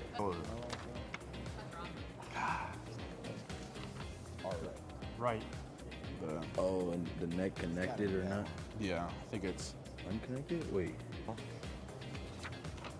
One is bigger. That's connected or not. Gotta be right. Why would they have that Yeah. gap right there? Right. Right. No, that's wrong. It was left. I was right. Oh, left.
Michigan in a calm position, up 31-7. Highlights and stats next.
Western Michigan with 31 unanswered points after Rhode Island took an early lead. Top 10 team out of the FCS, but Western Michigan has pushed them around. It is great to have you with us in Kalamazoo. Jack Kaiser, Florida State national champion, Forrest Connolly. Whole first half, it felt like we were saying, Brock Lowry, first down. He led a violent Western Michigan offense. Well, they were violent, firing off the football, just knocking those Rhode Island defenders backwards. They set the tone early and often. In the first half, Rhode Island had a big 56-yard completion to set up this touchdown, all Western after it. And then all of a sudden, Brock Lowry got going. You see him get around the edge for the touchdown. And then he gets the ball to Chenault right here on the outside. Excuse me, Williams first, then to Chenault. And a great catch by Chenault, the freshman, making that play on the outside. Then he gets the football to his running back, Mete-Ali, 22-yard touchdown, getting to the end zone. And then, once again, the pick, they bracketed the big receiver, Buchanan, and he gets the ball to his running back, Miles to get the other touchdown, and they've just taken over, knocking guys backwards, taking over this football game. You see the rush yards, 149, the pass yards. They came in only giving up 89 yards passing last week. They give up 144, but they only give up 11 rushing. And those 11 yards Rhode Island got was at the end of the half. Wasn't fireworks in the first half for Western Michigan. A slow, methodical, very physical first half, racking up 31 points, got a big pick in the red zone, and in cruise control right now against the Rams.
(31-7) Western Michigan leading Rhode Island at halftime, and the Broncos trying to keep the pedal down as we start the third quarter. You have to wonder for Rhode Island, what is the defensive scheme coming out in the second half? Because their scheme in the first half did not work, and we talked about the coaching staff from Western Michigan saying it was a simple scheme. They didn't expect anything different. They just had to block it up. But you have to think that Rhode Island's going to do something different to try and slow down that rushing attack that we've seen from Western Michigan that's been so successful for them. Now, Rhode Island's been a really good second-half team this year, especially on the defensive side. Might be too big of a hole to climb out of, but by the numbers, this is where Rhode Island has excelled. We'll see if that shows up on the first drive for the Broncos.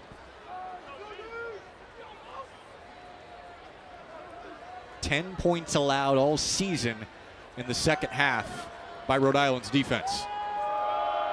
Lolo Mata'ele has plenty of space and no signs of slowing down for the Broncos' rushing attack. And once again, the backs are not seeing any defenders until they get to the second level of the defense. You see right here, he gets past the first level. There are no defenders there until he gets to the third level of that defense. So it's been Miles and Mata'ele splitting the carries because Jalen Buckley is out with injury. We did get word Buckley out with injury and has not played tonight. Off target from Lowry, intended for Malik Dudon. And Lowry had time in that play. He just needs to set his feet and take a little bit off the football. And because they've been able to run the ball so successfully, they're going to get man coverage and man opportunities on the outside with their receivers.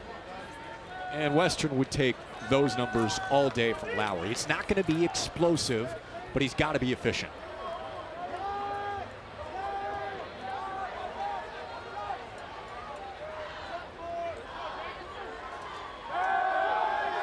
Speed rollout. Looking for Mata'ele, spinning back and throws it away with Rohan Davey on the pressure. You see the speed by Davey to get up the field and get immediate pressure on Lowry. A good job by Lowry avoiding the initial rush, but a better job by Davey staying. You know, he broke down. He didn't go flying up there to try and make the big hit. He broke down and kept his eyes and his hands on Lowry, forcing him to get rid of the football. All right, important play here for Rhode Island. They're going to claw back in this thing. Got to do it quick. A rare 3rd and long for Western Michigan. Had 3rd and short all first half. Pressure, Lowry can't escape and threw it incomplete at the feet of Mata'ele. And a good job by the defensive line. They brought they slanted those defensive ends down and brought the tackles around on the looping action, and that allowed for them to make confusion, get confusion going amongst the offensive linemen and get pressure on Lowry. You see him trying to get rid of the football, but a good job, and he's down right there. A good job by the offensive line to get the sack on that play. Excuse me, by the defensive line to get the sack on that play. Quarterback down to the 32-yard line. It'll be 4th down to the 32. Good call, Forrest. It was a sack. His knee was down. Rhode Island team that is top 10 in the FCS in sacks, but because of the ground game, they haven't really had much of a chance so far tonight to pick up those sacks. Got the stop. First punt tonight for Western Michigan, scoring on all 5 drives in the first half. And Ryan Milmore, the second-year punter, boots it away for a fair catch. And that was an excellent punt. Very good. Starting punter last year, 48 yards. Gets a lot of fair catches. That was the 13th this season for Milmore, which leads the MAC. And a lot of times it's not just the yardage, but the hang time as well. You allow your coverage to get down there and cover those punts. You see a lot of times guys punting line drives, they're long punts, but the coverage can't get there. So that was a good job, like I said, not only of the length of that punt, but the hang time. Milmore was in the game quite a bit because Western Michigan's offense really struggled the first 4 weeks. He's had a breezy day so far. Oh, the ball's loose, scooped up, just shy of a touchdown. Sefa Saipaia Jr. on the field was a on fumble the recovery. recovered by the defense. First down. And this is because there's penetration at the point of attack. Damon McMillan, number 75, gets knocked back into the ball carrier. And it's a good job, once again, by those interior defensive linemen from Western Michigan, getting inside hands on those interior offensive linemen, getting pushed at the point of attack, knocking him back into the ball carrier, which knocks the ball out. And when it goes from bad to worse right now for this offensive line. Third turnover for Rhode Island. Chris O'Leary's got a wry smile. His group is buzzing. Matsaeli pounds in. Touchdown.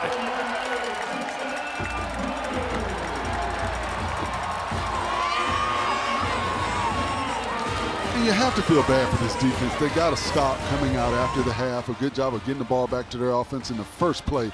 They fumble inside the red zone, giving up a very short field for this powerful offense that's been just overpowering that defense all evening.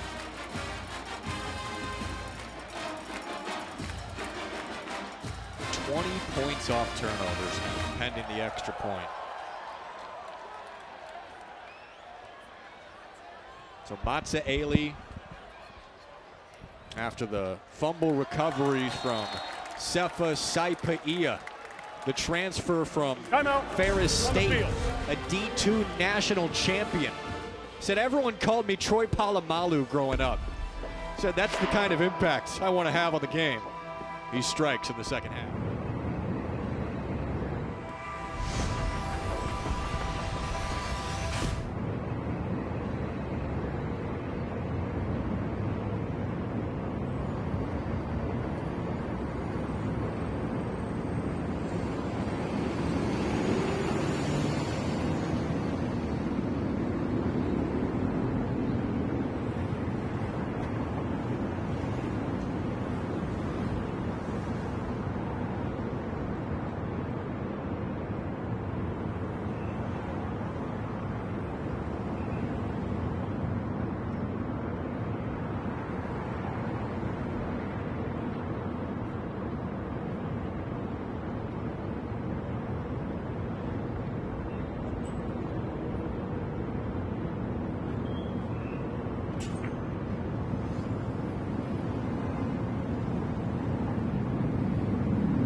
You're watching the match on ESPN.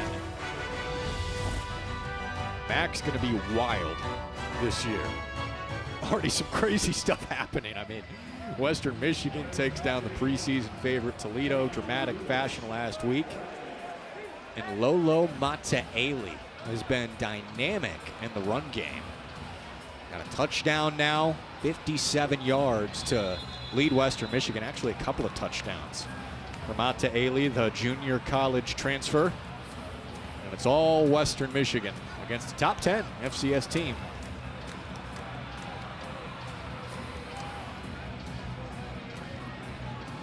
Forrest, we wondered about the physicality portion of this. On paper, this was not expected coming into tonight. Well, I thought you would get a little bit more resistance from the Rhode Island defensive front but there just has not been any resistance, and I think a lot of it has to do with Western Michigan being able to just wear them down with their physicality at the point of attack and knocking guys backwards. I thought you would also see some physicality from the offensive line of Rhode Island against this defensive front because they outweighed them by 40 pounds. They averaged 6'3.5", 312 pounds versus a 6'3", 272-pound defensive front from Western Michigan, but they just have not been able to get movement at the point of attack. Pushed back on their last play, leading to the fumble recovery and Western touchdown. Pitch to the outside as Rhode Island tries to find a rhythm. The first catch for Greg Gaines III, the captain and number 2 target, alongside Marquise Buchanan. And I think that's the pass game that Rhode Island has to go to right now, the quick pass game. Anything that takes time to develop, I don't think Farrell will have the time that he needs because of the pass rush and their ability to get to the quarterback.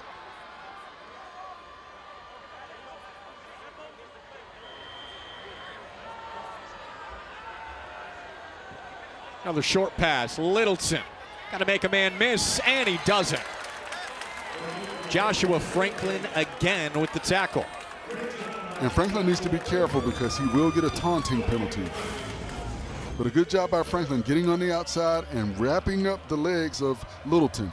You don't want to hit him up high because he will run over you. A good job of tackling him down low, but make the tackle and get up and go back.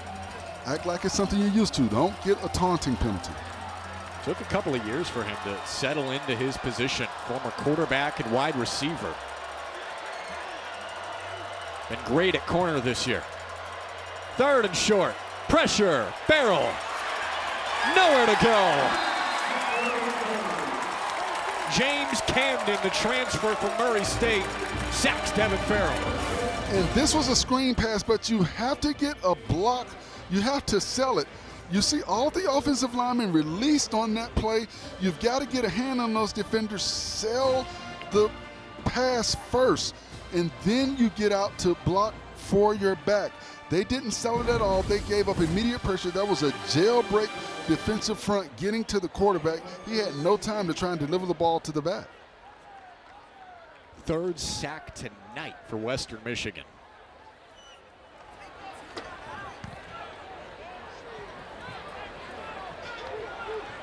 Franklin scoops it up off the turf, and his knee was down.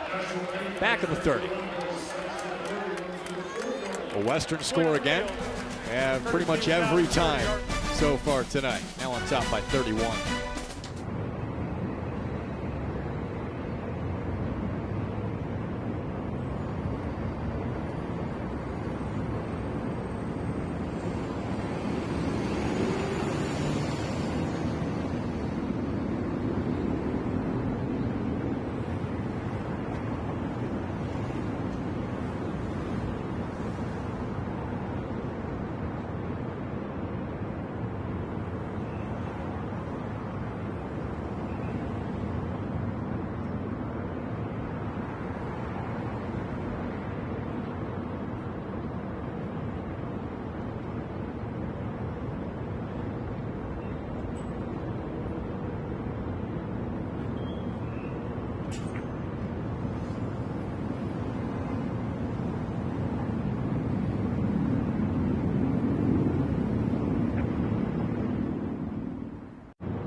The College Football Playoff begins December 19th and concludes with the National Championship January 19th on ESPN. Can't wait to see it. It's going to be here fast. National landscape wide open this year, Forrest. Well, it's just so much parity in college football right now. We were talking about it off air. I don't know if anybody can go undefeated. I think right now Miami probably has the best chance, but they've got Florida State coming up. They've got a tough Louisville ball club. I thought Syracuse would be tough for them, but losing Angeli really hurts that ball club. But they're one of the teams I think that has a chance of going undefeated if they can get past FSU. Yeah, path seems pretty clear in the ACC as Lowry throws it over the middle and connects with Balin Brooks. The irreplaceable presence on the outside, according to Walt Bell, really because of his blocking.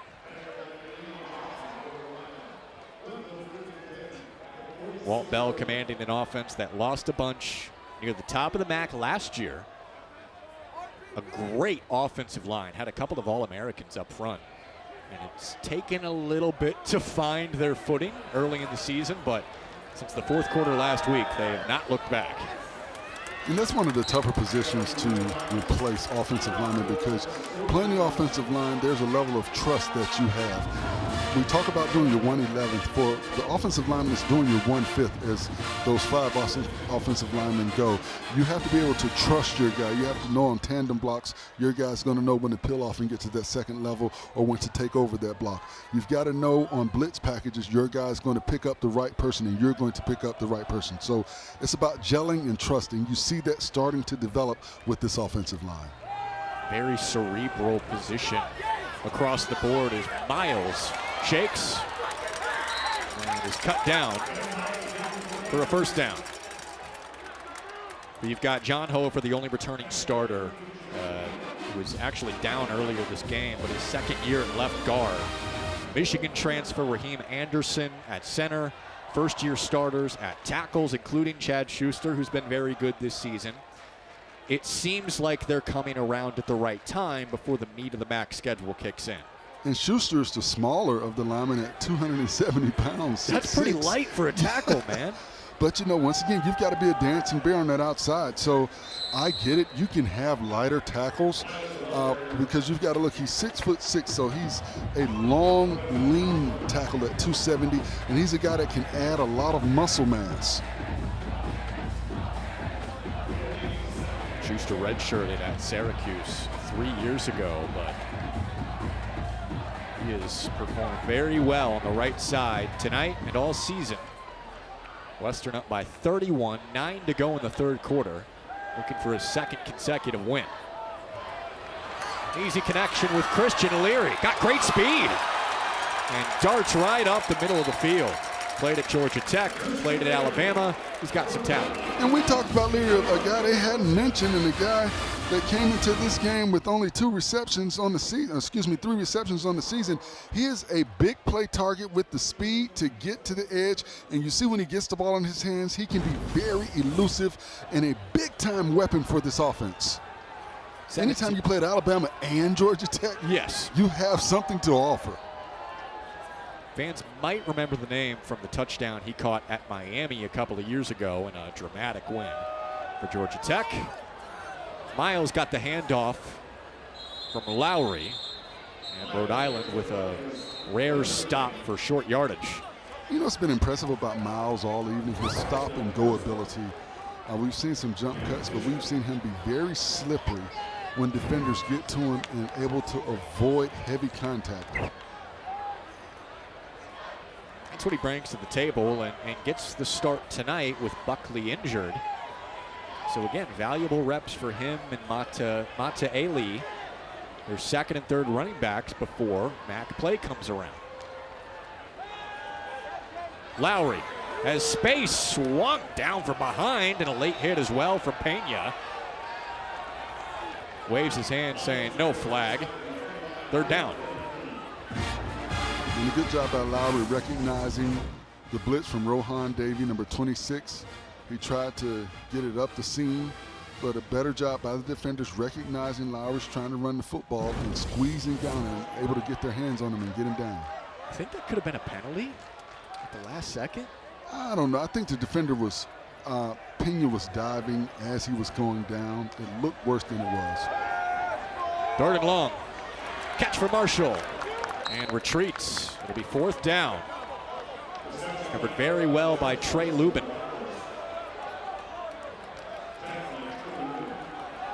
And some work for the field goal team for Western Michigan.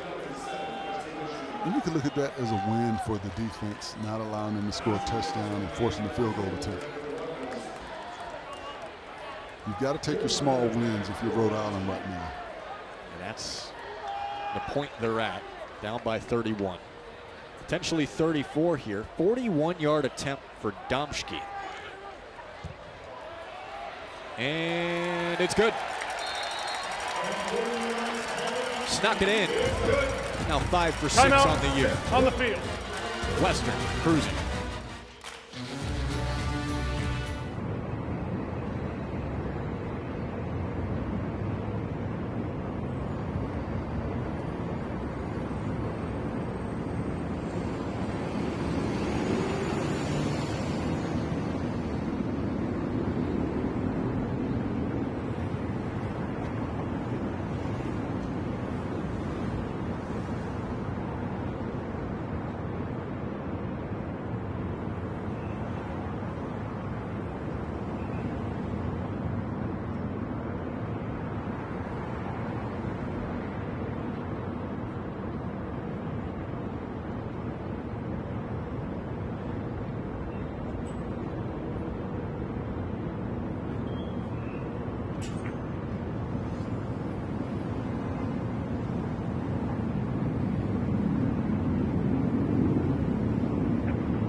Coming up next Saturday, ESPN Plus has more games from the MAC. 2:30 Western Michigan at UMass, 3:30 Central Michigan at Akron, Eastern Michigan at Buffalo, Miami, Ohio at Northern Illinois. If you're a MAC fan, go to ESPNplus.com to sign up. I don't know why you wouldn't have ESPN Plus already if you're a true MAC fan. And looking at the MAC right now, Ohio seems to be the darling.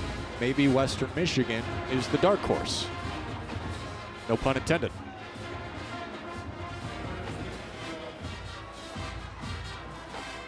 Toledo, preseason MAC favorite. Upset by Western Michigan. Miami, Ohio always seems to be up at the top. Next couple of games, very doable for Western Michigan with UMass and Ball State picked near the bottom of the league.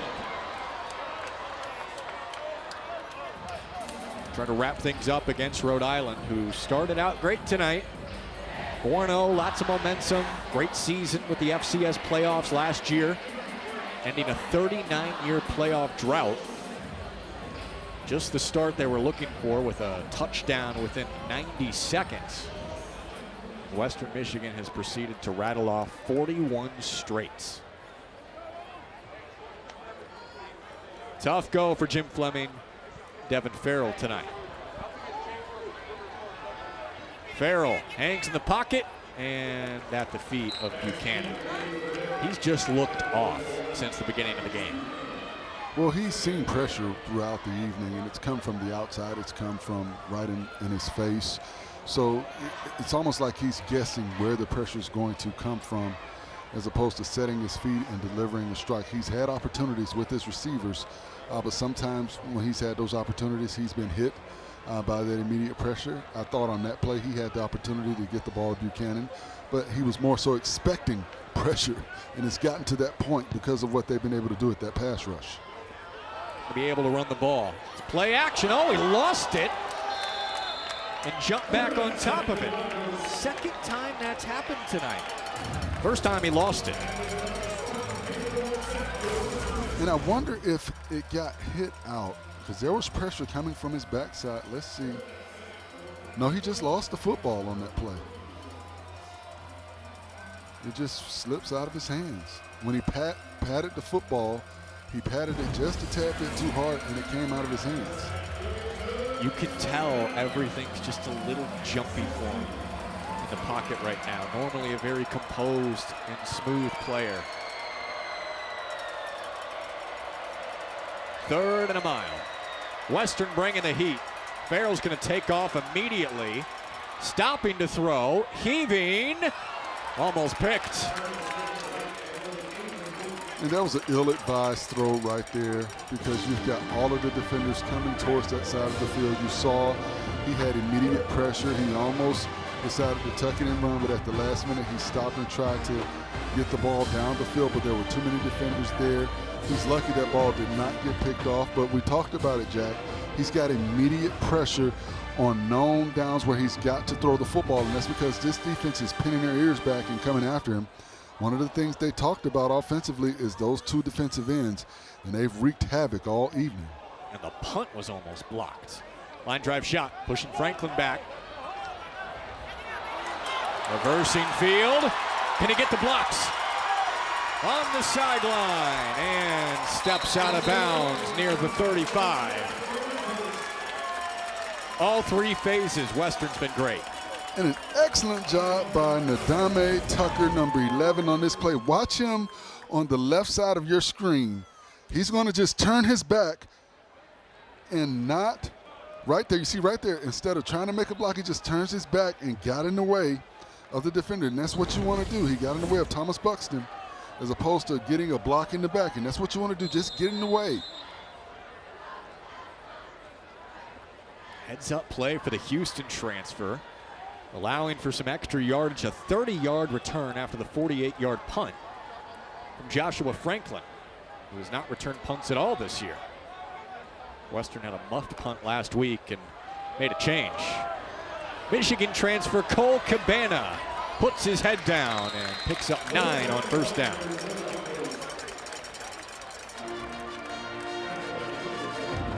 And we've got our first Brady Jones sighting. Quarterback competition with him and Brock Lowry to start the year. He actually got the start the first 3 games. More of a pocket passer, and now getting a chance to show himself, prove himself in some junk time here late.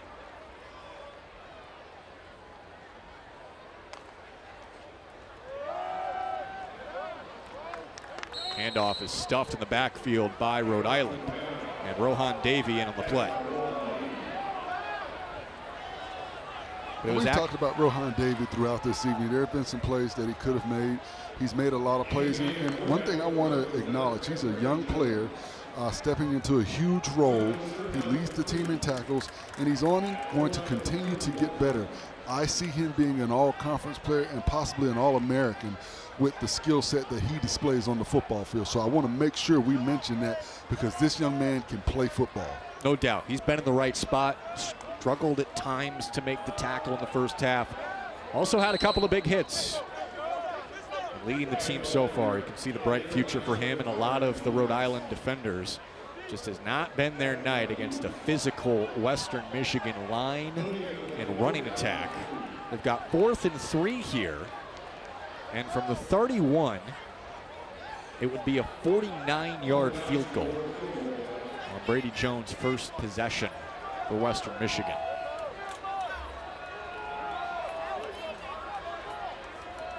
Domschke's career long is 52. Already 2 for 2 tonight.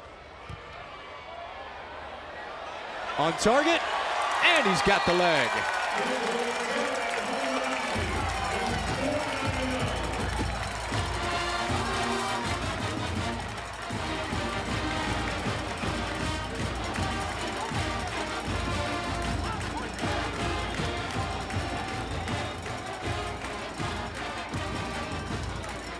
Western will take any points. Lowest scoring offense in the MAC through 4 weeks. They scored 2 touchdowns in the second half against Toledo. Racked up 44 with just a few minutes to go in the third tonight.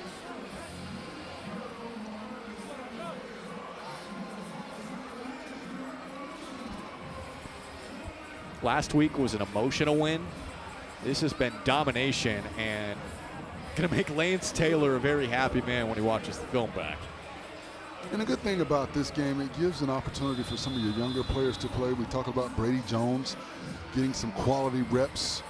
So it's a great opportunity not only for the guys that have played early and played very well, but also to get some of your second and third teamers in to get some live action. There's nothing like live action against an opponent as opposed to live action in practice, because it's not full speed. You can say it's full speed, but it's really not full speed action. Good chance to show the depth. Whoever's been out there for Western Michigan has handed it to Rhode Island's offense so far. And we've seen the energy from Lance Taylor just throughout the night, pacing up and down the sidelines. He knew this was going to be a challenge, but he seemed very confident in his group to not have a letdown. They've answered the bell for their head coach after last week. And you go back to last week when he got up and they celebrated that win. You know, you look at the celebration, it was almost like they had won the MAC the way they were celebrating. Right. But I think that is the energy that he's trying to create within the program and within the team. After those first 3 losses starting 0-3, you can lose your team like that, Jack, because your team can start to believe, okay, we don't have the ability to win. So I like the idea of going for it, you know, the 2-point conversion, telling your team, hey, I believe in you. And then when they got it accomplished, you know, you go and you celebrate and you make a huge deal out of it. So I like the energy that he displayed with the team last week. It was a gamble, but it sure paid off as Connor Feiner makes the catch. First down for Rhode Island. And just looking at him and the presence he has, you can tell that Lance Taylor, you can see why he told us, God made me to be a football coach. Now, when he played at Alabama as a wide receiver, the coaches said, you're going to make a great coach one day. And he said, oh, I balked at that because he interpreted it. I'm not a good player. As I'm not a good player. But here he is. And that's all players. You know, you don't think about it from the intellectual point of view. You think about it from the physicality point of view. Buchanan's wide open. Biggest play for Rhode Island since the 56-yarder on the first drive. You were saying, Forrest?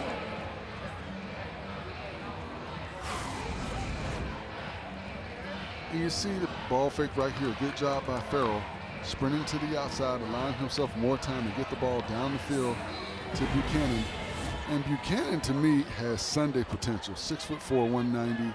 He catches everything that comes his way, and he catches the ball with his hands. I think he's a guy that could have went and played at a bigger school, but he decided to stay home and play for Rhode Island. He's from Providence, and he's a hometown kid, and he had bigger offers, but he decided to stay home.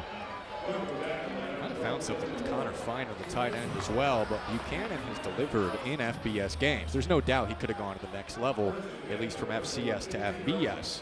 Wanted to compete for a national championship in FCS. And one of the things we talked to Coach Fleming about is losing players. When you've got special players like a Buchanan, you know, like a Littleton that came in from, you know, an FBS program.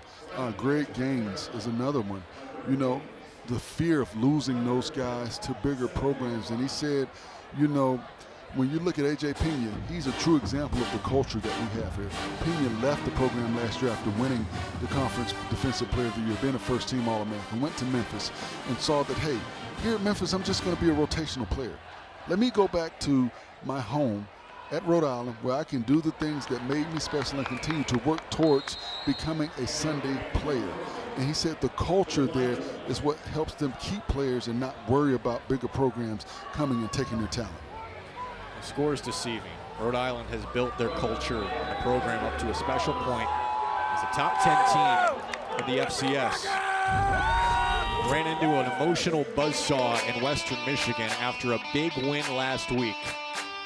44 unanswered points, starting to look like a bar mitzvah. They've been up on the shoulders.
Hard to get much better than this in Southwest Michigan in late September. We might have snow next week. We don't know.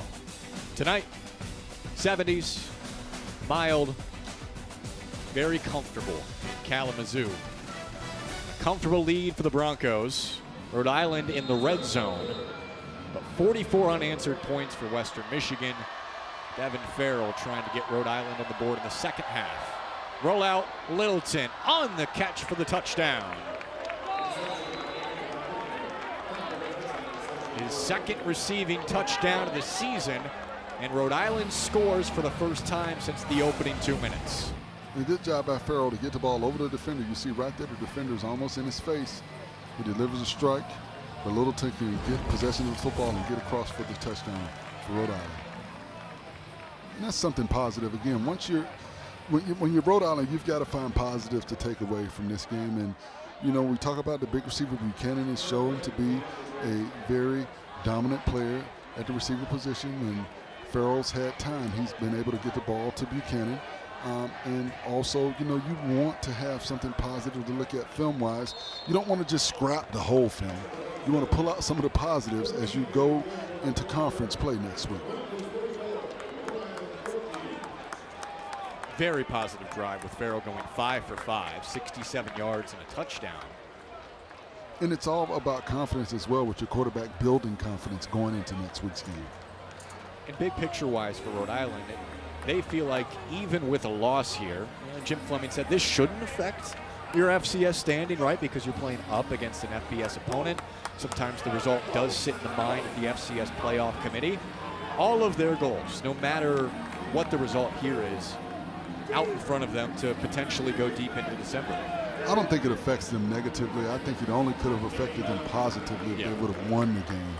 It puts them in a better position to get a bid.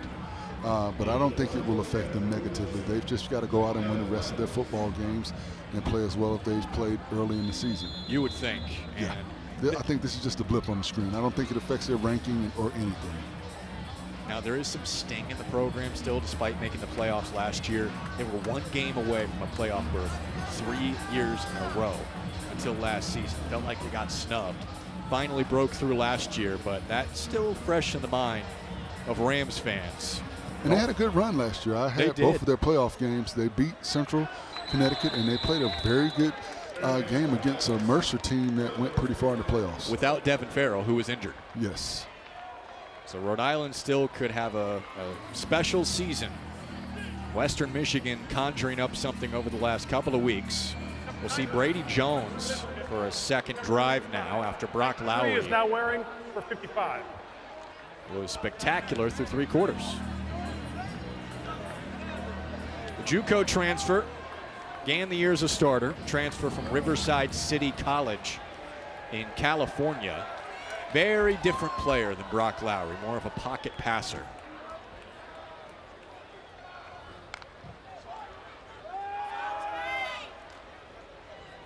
And hands it off right up the gut. Trey Hartwell with his first carry of the game. You know, one of the things the coaching staffs are looking at right now is guys who are continuing to play. We know the game is out of hand. We know that Western Michigan is going to win the football game. But if you're on the Rhode Island side of the coaching staffs, you're looking at your guys and seeing who's continuing to play hard, continuing to fight through, because these are guys that you're going to depend on. If you're on the Western Michigan side, you're looking at talent being developed and guys that you'll be able to count on if they need to come in and fill in for some of your starters. Treating these reps seriously. That might be a backwards pass now. Ball is still loose. And it's Rhode Island ball.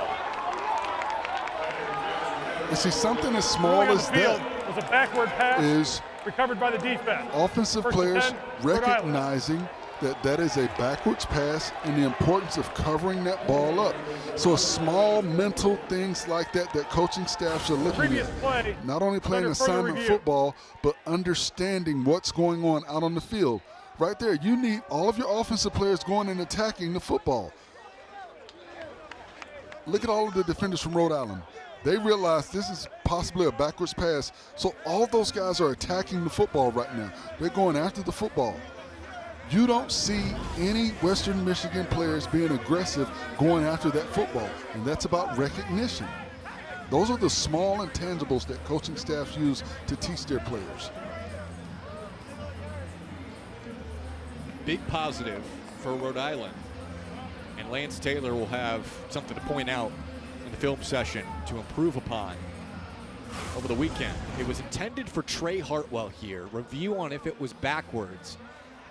I think that might have been forward or parallel. Yeah, it looks parallel, maybe forward, but still, you always play through because you don't know. Do you see that as enough evidence to overturn the call? It's going to be interesting because it has to be conclusive. Matter of fact to overturn the call. And it was called a backwards pass on the field. So can they conclusively say it was a forward pass? It's very close. Mitchell Garner was the first one to get there for Rhode Island and knock it away from Trey Hartwell. And then in the massive humanity, Rhode Island came out with the ball. If it stands, it would be Western Michigan's first turnover. It's a very teachable moment, I think, for the Western Michigan. After further review, the ruling is upheld. Be first and 10, Rhode Island. Yes, I don't think it was enough to overturn it, but once again, it's a teachable moment for the Western Michigan offense and those players, those backup players that were on the field that did not react. It's just like a fumble. If you're not sure, you go and cover it regardless, you know, and then you let the officials decide whether it's a fumble or not.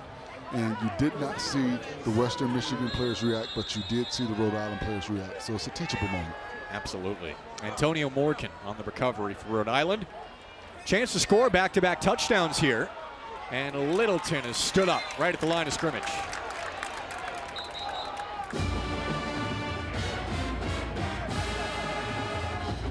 Rodney McGraw in on the tackle for Western Michigan. Made all kinds of plays over the first 4 games. The former Power 4 journeyman from Penn State to Louisville to Western Michigan.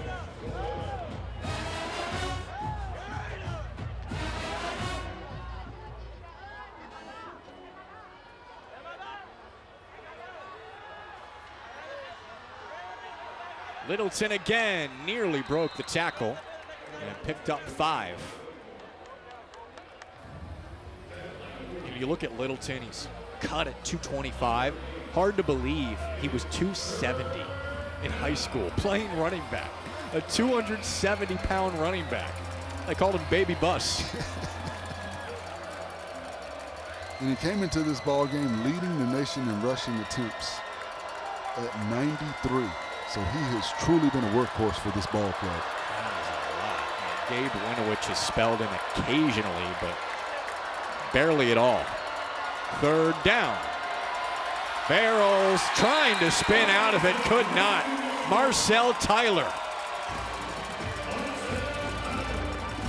His first career sack with Western Michigan. And there's that pressure. You see the swim technique on the inside. The offensive lineman, Christian Smith, the left guard, got beat right off the snap of the football. You've got to keep your shoulders square.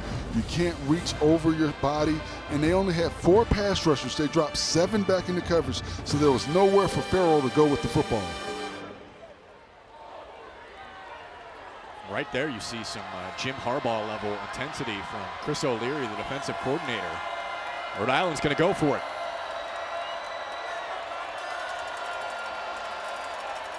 Why not at this point?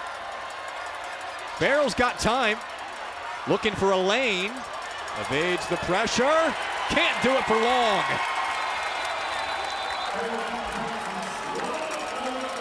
Will Gehrig on the sack, the 6th for Western Michigan tonight, harassing Farrell.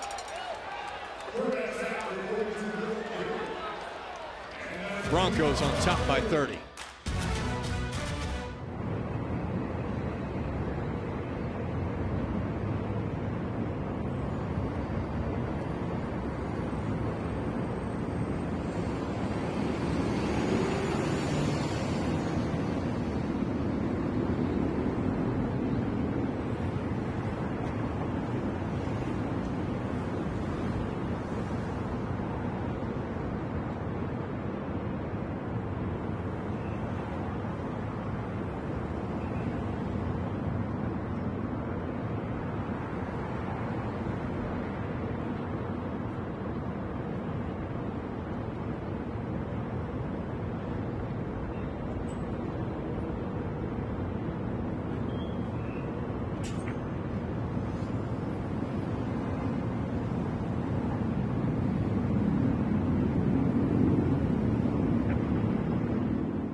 Get all of ESPN college football, including Western Michigan, all in one place with the all-new ESPN app.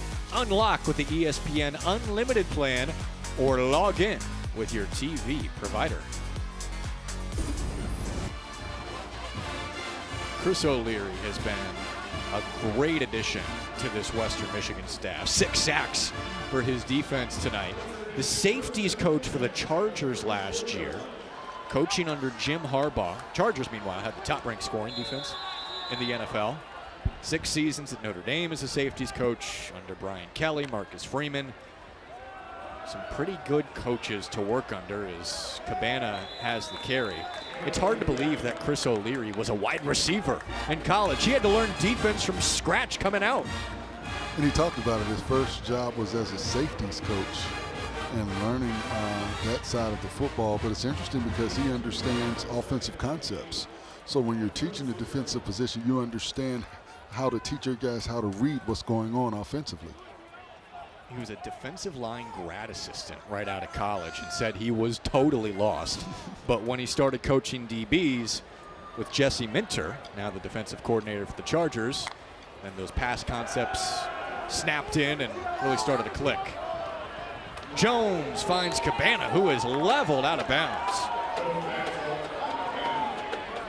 Carson Harwood with the hit.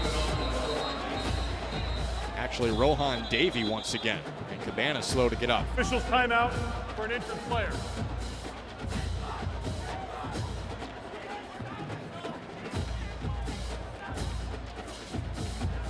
And this is what you don't want to have happen if you're Western Michigan. Get guys hurt in a game that you've pretty much got under your belt. And you see right here, he takes the tough hit on the outside from Rohan Davey. And Davies just flashed all afternoon and into the evening. We've talked about some missed tackles, but the thing that's impressive about him is not only his ability to rush the passer coming down on the blitz packages, but the sideline play that he's displayed.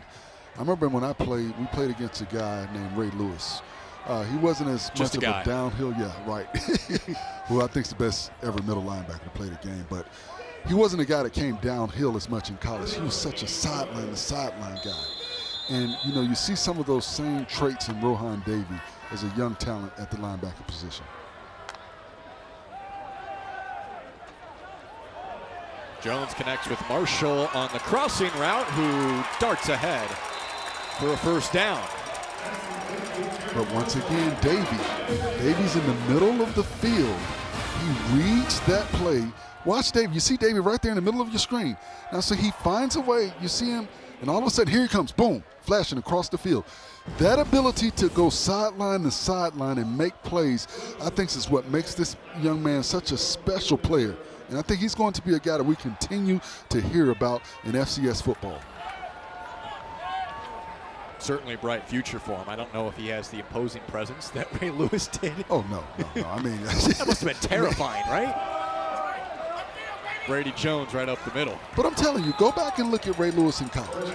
He wasn't as fierce of a downhill north-south guy as he became in the NFL. When you talk about him in college, he was all over the field. I mean, you could never get a hand on him. It's like when I practiced against Derek Brooks, same type of player. They were so slippery, you know, and they find a way to get off blocks and not get blocked. And that's the one thing this young man has done. And he's a young player, so he's still got 2 more years, as well as the rest of this season. I mean, he's a dynamic player. And you talked about the culture of Rhode Island keeping their players. A star in Kingston brewing as Hartwell is spun down on second down by Mitchell Garner, another very active player for Rhode Island tonight. 9 minutes to go. Western Michigan on its way to a second consecutive win. Rhode Island will drop to 4-1, but still a good start to the season for the Rams, ranked in the FCS top 10. Got a flag here. Ball start. Offense, number 60. 5-yard penalty, 3rd down. Now, this is something that's been very rare for the Western Michigan offensive line. Had their fair share of struggles the first 4 weeks, but hardly penalized. Only 3 false start or holding penalties over the first 4 games, tied for second fewest in the nation. So again, even with some of the struggles for the offense coming into the night, young group haven't been penalized much. 3rd down. Whistle blows. Timeout, Western Michigan. Their first charge timeout with in the the play second clock half. running down. Timeout on the field.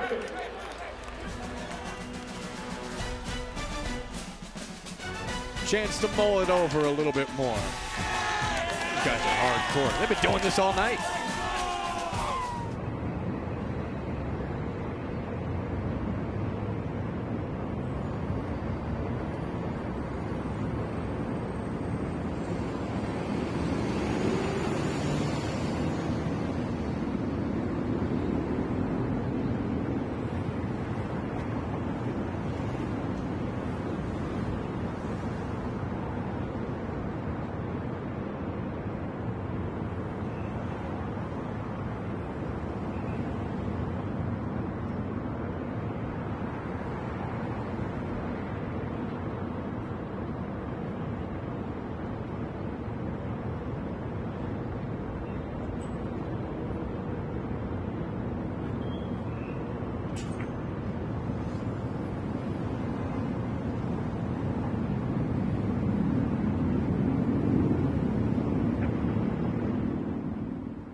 Just south of the Kalamazoo Airport, the Air Zoo, Smithsonian-affiliated aerospace and science museum. They've got over 100 air and space artifacts. Kalamazoo Air Museum. Now, I don't know if I can picture Forrest climbing into one of those. They need to have a little bit more leg room, probably. Absolutely. A little bit tight in there. Check it out if you've got a chance. Amazing. Sometimes you look at those things, it's hard to believe they're flying up near the moon, up in the sky. Check that out, and I think Western Michigan fans are going to want to check out this team the rest of the season, playing very well. Jones, elusive. You know, we talk about him being more of a pocket passer, showing off the mobility. 13-yard pickup. He's able to get a top speed really fast. You see right here, he eludes the defender and then plants his foot and gets north and south. And you see him a little bit of shake right there, and he falls forward, head first, trying to get that first down. Again, there's a reason that he was named the starter at the beginning of the year. They saw the potential in Jones, even though it hasn't worked out over the first few games.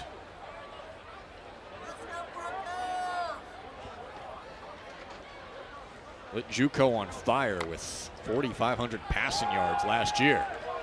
On the move again, putting his head down for more. Negative rushing yards for him on the season coming into the game.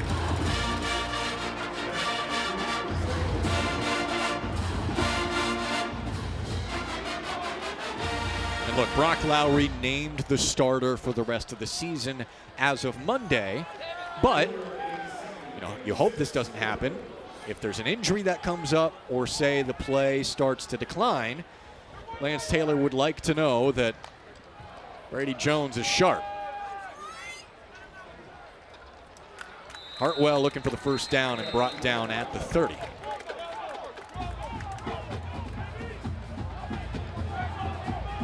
Not an easy situation to play in a two-quarterback system and have that competition extend into the season. But you've got to be ready. I mean, when you look at the situation at Syracuse, Angeli beat out Collins for the position, and then he gets hurt. Now Collins is the man. So you've got to have two guys ready to play. You know, one of the things we've been talking about all afternoon, and Rohan Davey and his afternoon and the tackles that he's made, but Moses Muse has 19 tackles in this game and a sack. So, you know, we've got to acknowledge his play. And he came into this game as the second leading tackler on the team with 28, one behind Davey. And I think he's overtaken him with this evening so far. 19 tackles, 8 solo, 11 assisted. I mean, he has been all over the field as well. It's almost hard to believe. You know, we've been double checking and triple checking. Are you sure? To make sure. You know, I reached out to the stats. Hey, man, can you double check this? Yeah, right. Listed as 19 tackles for Moses Muse. Most of those assisted. And a timeout coming for Rhode Island here with Western Michigan milking clock with Brady Jones. Rhode Island. Come on, player number 26. He'll step aside along with him. Under 6 to go in Kalamazoo.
Western Michigan lit up at night. We've had fireworks shows.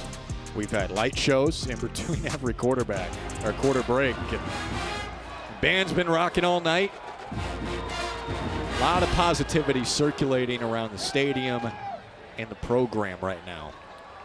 After a dramatic comeback win last week against Toledo, looked dead in the water, 0-3, down 13-0. Find a way to win it late. They have rolled Rhode Island today. Rolling out, Jones. Is he picked? Yes, he is. Andre DePina-Gray with the interception. The former walk-on. Now a second-year starter at safety. Down the field, an interception. First and 10, Rhode Island. With another positive play late for the Rams. We talk about teachable moments, and quarterbacks are taught if it's not there how it's drawn up, throw it out of bounds, get rid of it. Don't try and force it. You see right here, he's just trying to force the football. And a great job by the defender getting his hands, DePina-Gray, under that football and bringing it up to his body. What an interception right there. I love the way he got his hands under the football between the ball and turf and brought it to his body. That's a catch. That was an incredible catch. Farrell pitches it out to Littleton, who angles out of bounds.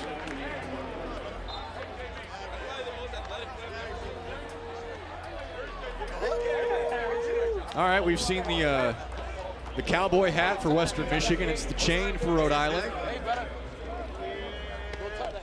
Now that's a turnover chain. That's yeah. I can't imagine they forked over the money for real gold, but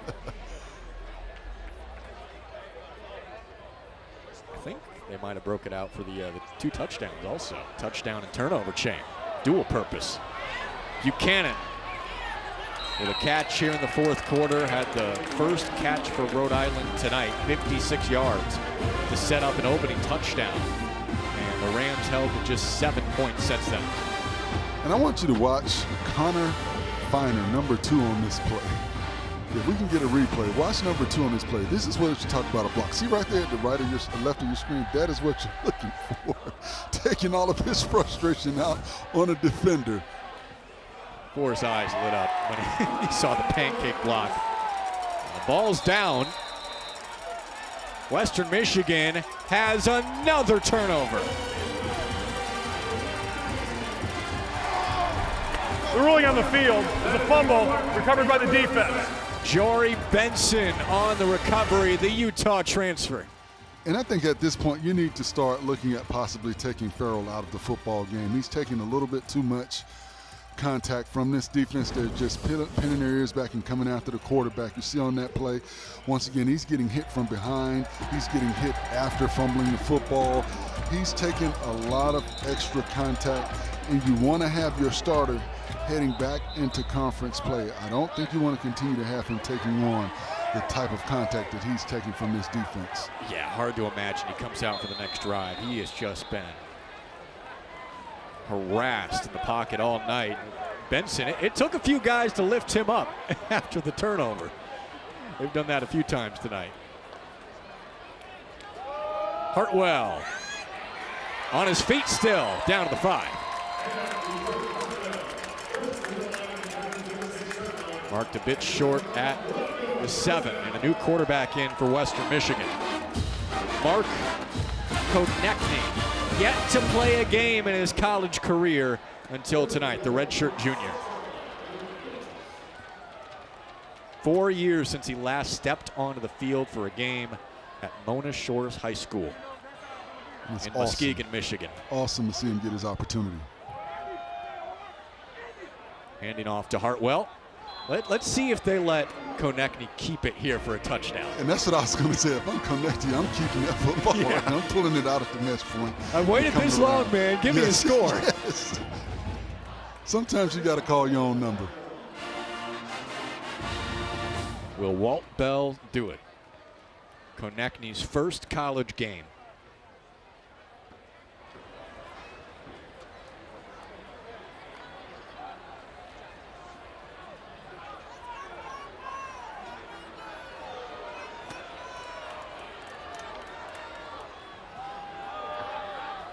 He'll hand it off again.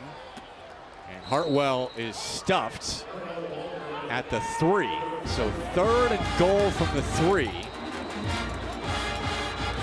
Rohan Davey down, and that is not official good timeout news for an injured player for Rhode Island.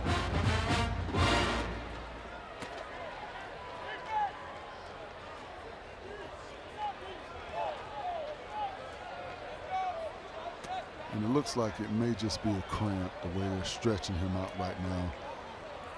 Unwrapping the left leg. Yeah, you just hope it's that.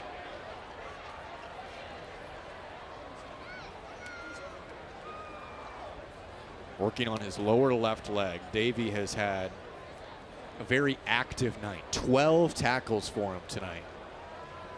And like Forrest touched on, just sideline to sideline speed and awareness.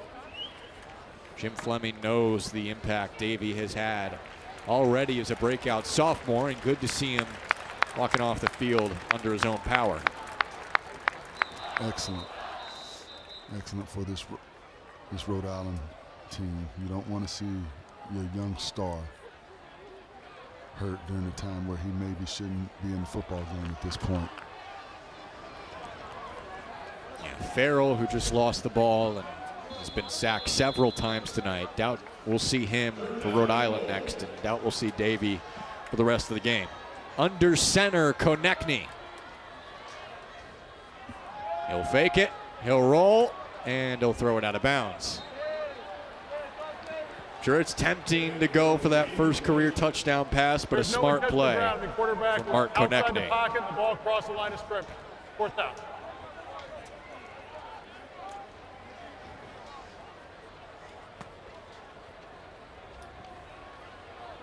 And it's quietly going to be a nice day for the Western Michigan field goal kicking team. Hunter Smith on to attempt his first field goal today.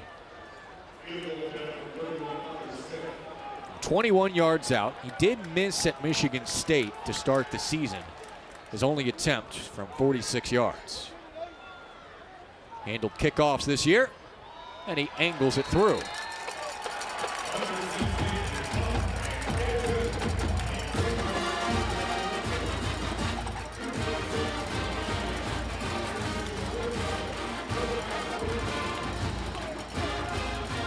Fans getting a workout. 47 points for the Broncos. All right, Forrest, do you see this as sustainable? Maybe not this margin, but this style and formula for Western Michigan going into the MAC?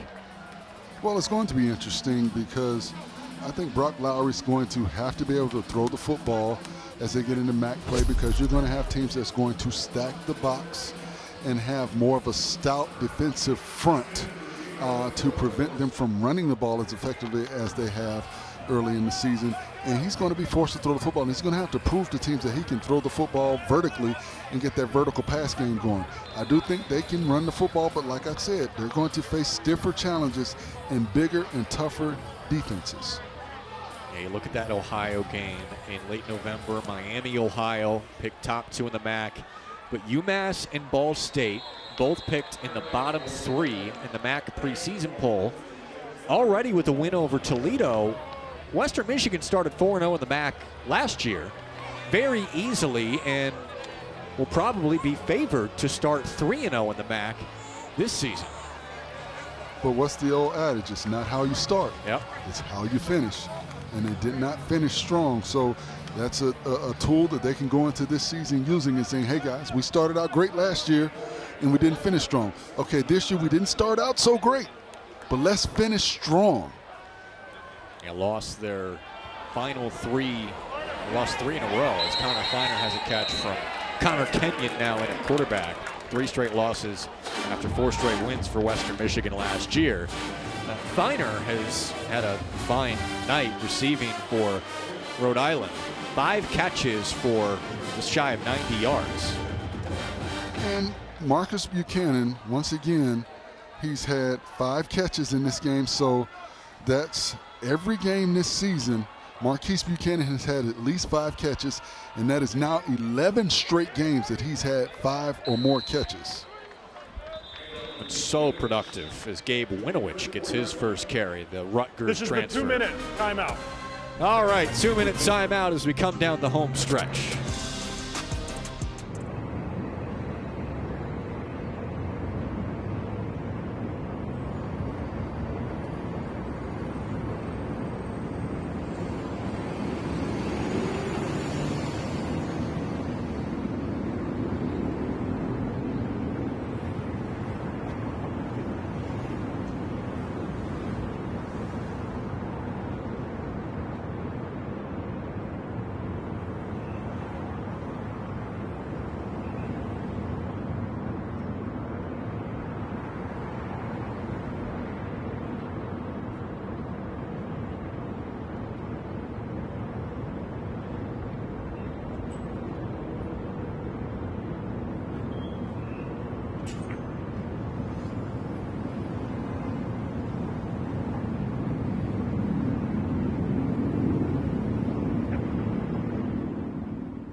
intimidating look at the Broncos statue here in Western Michigan.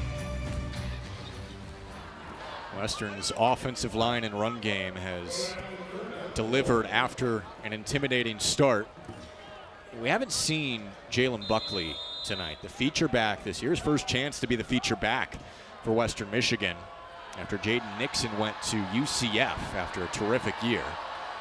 Here comes Buchanan across the middle, and tackled just past the 45, but this is Buckley's first chance to be the guy. After 2 productive years, he was the MAC Freshman of the Year. Struggled the last couple of weeks, out with injury tonight. And it's been all Miles, Mataele, and Cabana. So hopefully for Western Michigan, they'll get Buckley back to make it a 4-headed monster. Connor Kenyon to pass for Rhode Island. Nearly picked, might be a fumble, ruled incomplete. Another QB hit for Western Michigan. Joshua Lloyd got there. And pressure from the backside. Once again, poor blocking from the backside. You've got to do a better job of keeping square shoulders. You can't open those shoulders and open that outside edge until 3 kick steps. That's when you're at the quarterback's level. 90 seconds left, and Kenyon will hand it off. First time that Kenyon has played in his college career. We saw that for Mark Konechny on Western Michigan side. Good to see Kenyon, the redshirt sophomore from Austin, get into the game, along with various other players. It was 38-7 at halftime, Western Michigan in front.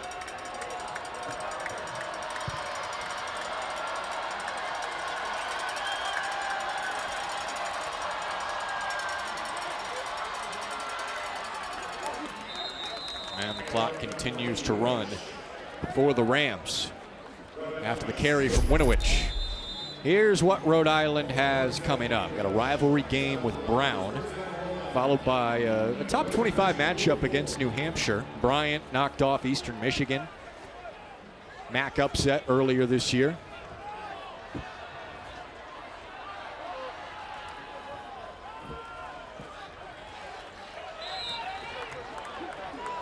And I tell you what, Elon will be a tough opponent as well. I had them earlier this year against Duke, and they are a very tough ball club. So that'll be an interesting matchup for them as well. Correction, Bryant took down UMass, a MAC upset regardless. But yeah, with Elon and that upcoming slate, you know, Rhode Island will be favored in all of those games, but won't be easy.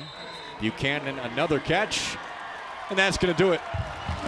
Lance Taylor, after an emotional win last week, has got to be pleased after a dominating victory over a top 10 FCS team. And for Western Michigan, they've shown you who they are. We're going to run the football. We're going to challenge you at the point of attack. It'll be interesting as they get into MAC play. Will that philosophy work moving forward? We're going to find out. Final non-conference game for Western Michigan. 47-14 over Rhode Island in the first ever meeting between the two teams. Rhode Island started out hot, went up 7-0, but 44 unanswered for Western Michigan, and they dominate. For Forrest Connolly, our producer Brett Walensky, director Anthony Giassi, I'm Jack Kaiser saying so long from Kalamazoo. Western wins it 47-14. This has been a presentation of ESPN.